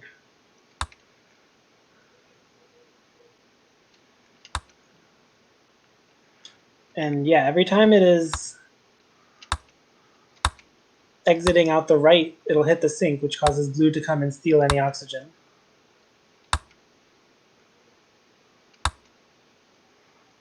And here's the sink. There we go. Yep. And there's our tungsten. And so that just cleanly allows there to be 2 oxygens left over. And now there's a flip-flop array at the top to determine where to insert that tungsten. There's no spinning around of this stick, actually. It's instead just done by a flip-flop counter, which exists on those are just wall stalls. There's a blue flip-flop. This one. The lower of the 2, yeah. The upper of the 2 is just a bounce back, which is once again a counting timer. But the lower flip-flop determines whether blue is going to stick in the tungsten immediately or let red bounce around and move it so that it can stick it in one higher. So that's a very clever way to avoid having to spin anything, which also allows there to be a lot more space efficient, because this giant weld bead that you're making space for in a reactor that's already doing a lot of nuclear math does cause a lot of problems, and Andy avoids having to path around it by putting all the bonders in one place and creating it without any rotates.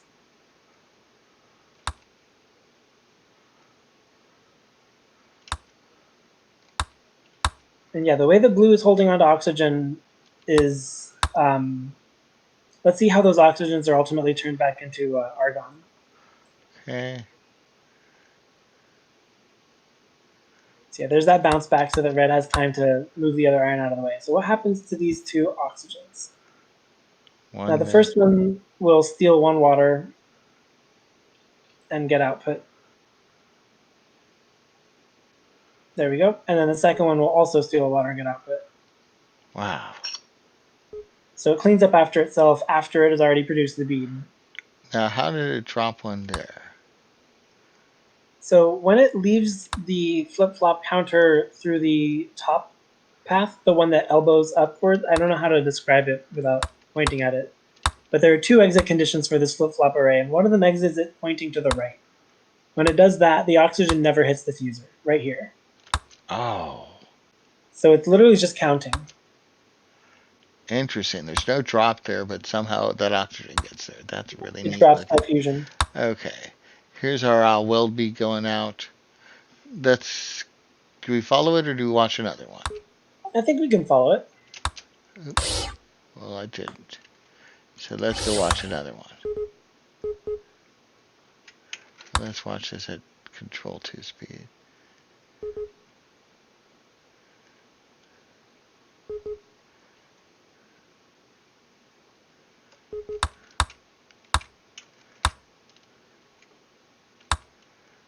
Here we are. There's our grab. There's our drop, the grab drop sensor. Here we are. It's going out. Yeah, and it only even needs to do the grab drop sensor on the lower branch because it knows that the last row is of one type and not the other. Oh. Because it does the same bond in both branches. Okay. Here's our weld bead coming out. And here it is. So Andy's second reactor is the tied for second lowest symbol count second reactor at 28. And it is the lowest symbol count to use the swap sense reactor. We had seen Dariush's 28 before using the super bonder. It's a very clean way of moving the bead around so that it can hit all of the swaps without having to drop anything. And then once it has done that, it's just reusing blue's bond plus to cover all of the extra missing bonds.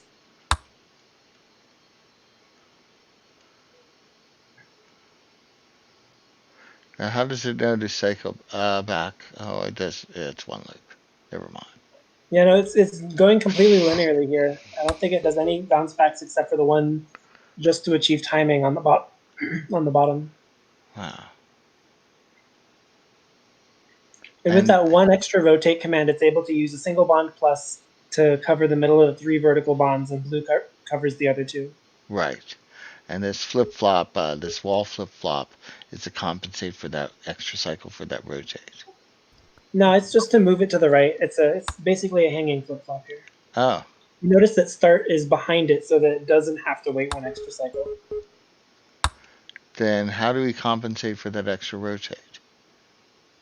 Just the fact that it's hammering on input alpha for a really long time. Oh, it does It becomes reactor 1's job to make sure that the outputs are consistent while the cooled for. Of course. Okay. Well, let's get rid of our pause. Let's let it run at full speed. Wow. There we go. I really like the bonding approach in reactor 1 to save so much effort and space not having to rotate. Oh, this. Just having that huge block of bonders there and having it all work out. Yeah, that's worth looking at again. But not by us. Okay, Andy uses 84 symbols, 15,055 cycles, just the 2 reactors, of course. Metric of 125.777, nearly a half point better than his predecessor, Team Lazy and Logggy. And for second place, the number 1 solution is by Team 87, which is Gigs and Resumes. And Gigs is here to explain it. Go ahead, Gigs. Yep, so we're using the same algorithm as Dariush and Sir and perhaps someone else, I don't remember, which is to make tungsten and beryllium out of 3 irons. So yeah, we can get right into it. There's nothing new to the algorithm. This is the slowest, I believe, of the solutions that use this algorithm, and yeah, you'll see why. First, blue is going to fuse this water into a neon, and then move it out of the way so that red can start doing the tungsten. So yeah, we have, to save symbols, we have put the splitter and the fuser in a straight line so that red can just double back. The issue with that is that you need a really long red line because basically you need space to rotate and not hit the split coming with irons over the splitter. So that's why this is a very long split line and why this solution is slow. After you've made a single tungsten, you fuse one of the berylliums into neon to make silica, and you start making the second iron and tungsten stick. So when this is done, red hits the sink, blue starts going around, inputs another iron stick. So blue is going to fuse beryllium to make the argon, that's done. And now red is doing the other iron tungsten stick. Maybe, yeah, we can focus on the sticks the next time around. So you have, right, you went a bit fast. On the last stick, we'll see that. Sorry about that. Yeah, no, no problem. And here's our tungsten.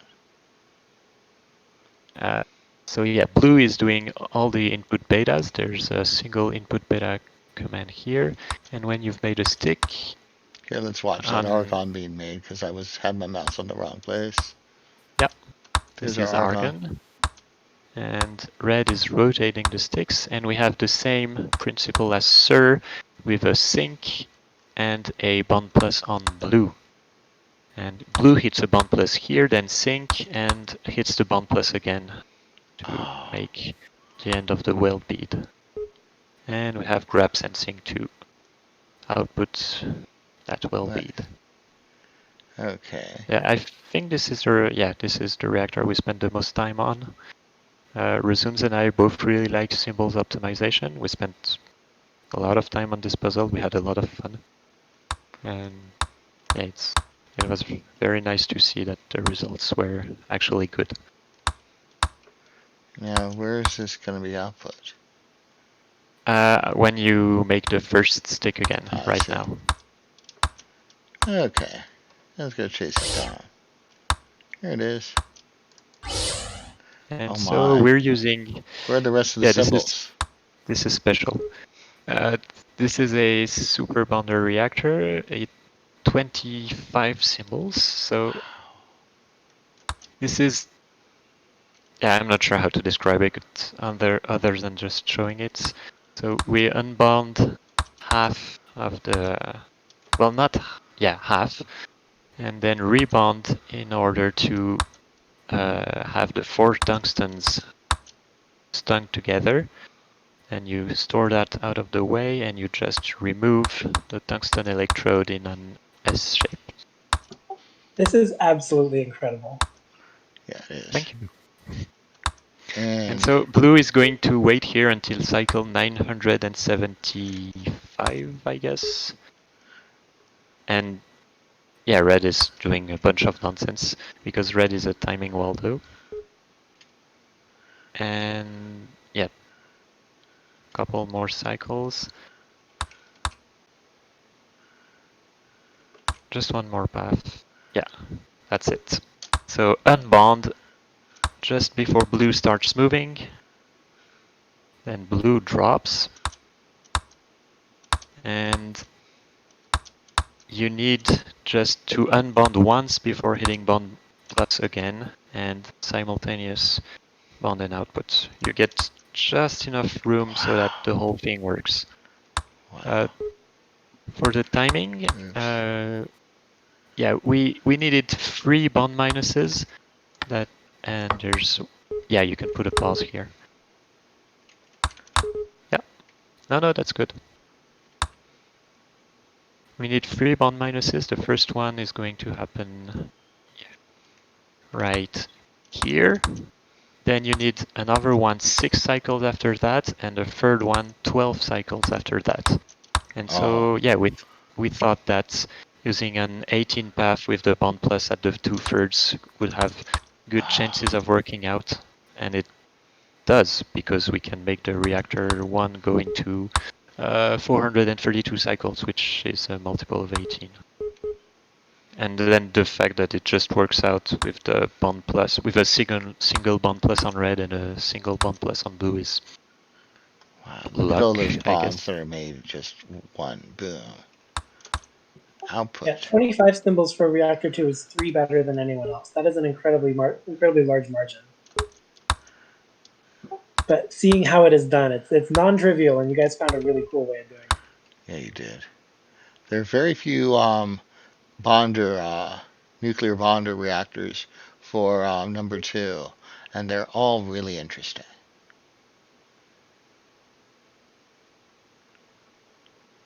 And why is that wall flip-flop needed? Timing delay. Otherwise, you get bond pluses. You need a bond minus on an odd cycle count, and that doesn't work with the timing Waldo. Okay. Let's get rid of our pause, and let's go outside the reactor. Full speed.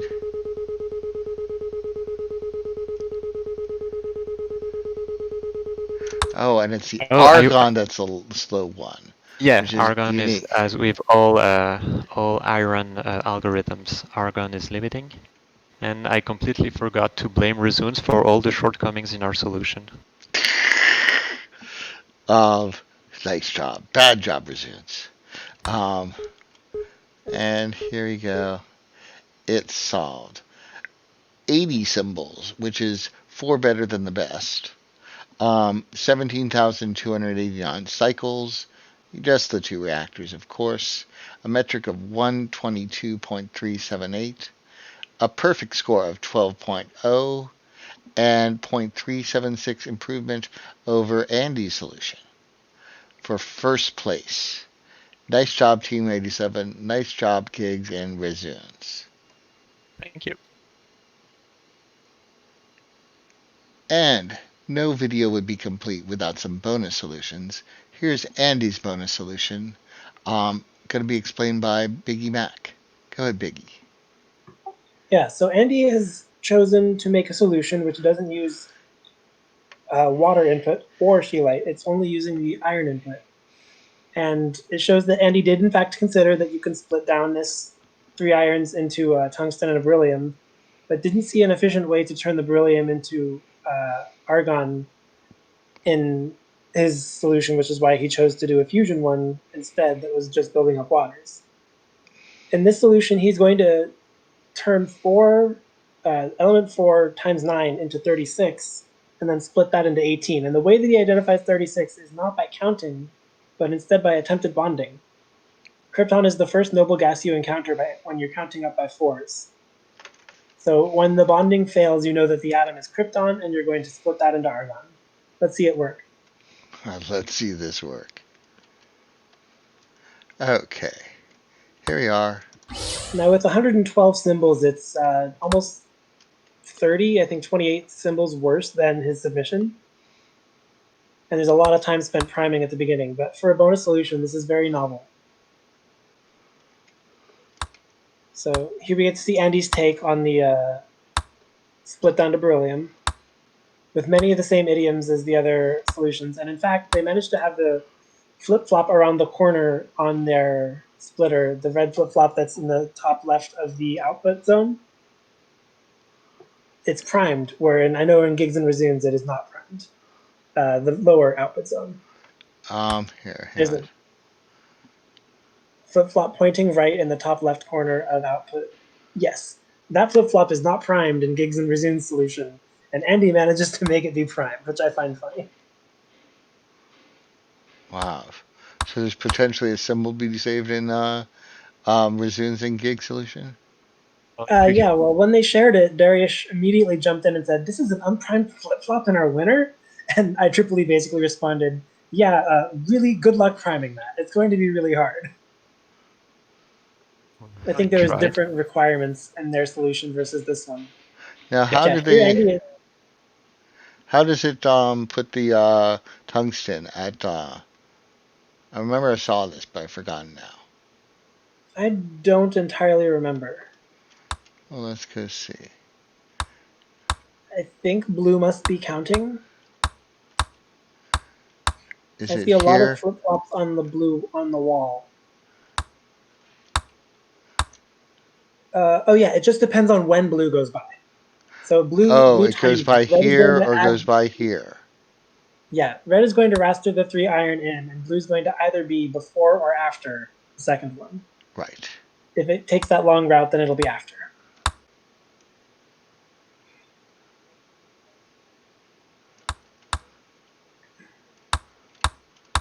So once we get to 9, I can't put my mouse on your screen to determine which element that is on the fuser.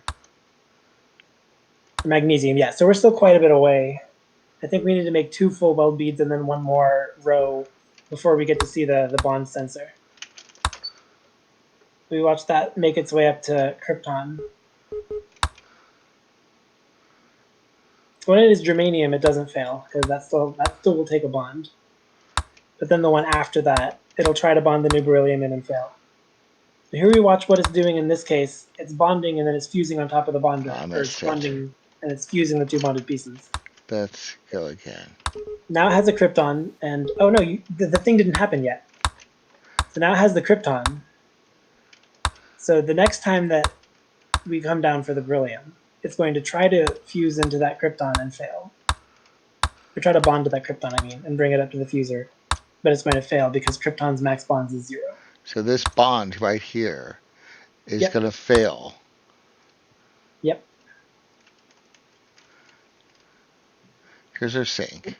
Here's our bond. No bond. The bond fails, and because it fails, red is able to grab. Ah, nice. There's our argon, and it's dropping that beryllium down there So for the it's next counting one. up by fours until it hits 36 when the condition procs and it starts to make an argon and it resets. That's fantastic. I really like that approach. Oh, it's amazing. It's symbol heavy, but counting is symbol heavier. So Okay, let's get up to a weld bead and follow it into the disassembly reactor. now, because it's Andy's and Andy's already solved the problem of disassembling the weld bead, there's not much difference. But because the weld bead is being formed in a different orientation, instead of swapping at the bottom of red, I think it's swapping on the right. It's the same thing, but slightly rotated. Okay, Oh no, it's swapping on the left. so here's But his anyway, timing it's loop doing the again. exact same thing. Yeah. We've seen it before. Nice In terms job. of the extra bit, is just that first reactor deciding to solve it without even a second input. This is Yeah. the fewest pipes submission as well. Okay, well, that's a great bonus solution. That really completes the thing. And I'm afraid it's our only bonus solution this week. So let's go watch it.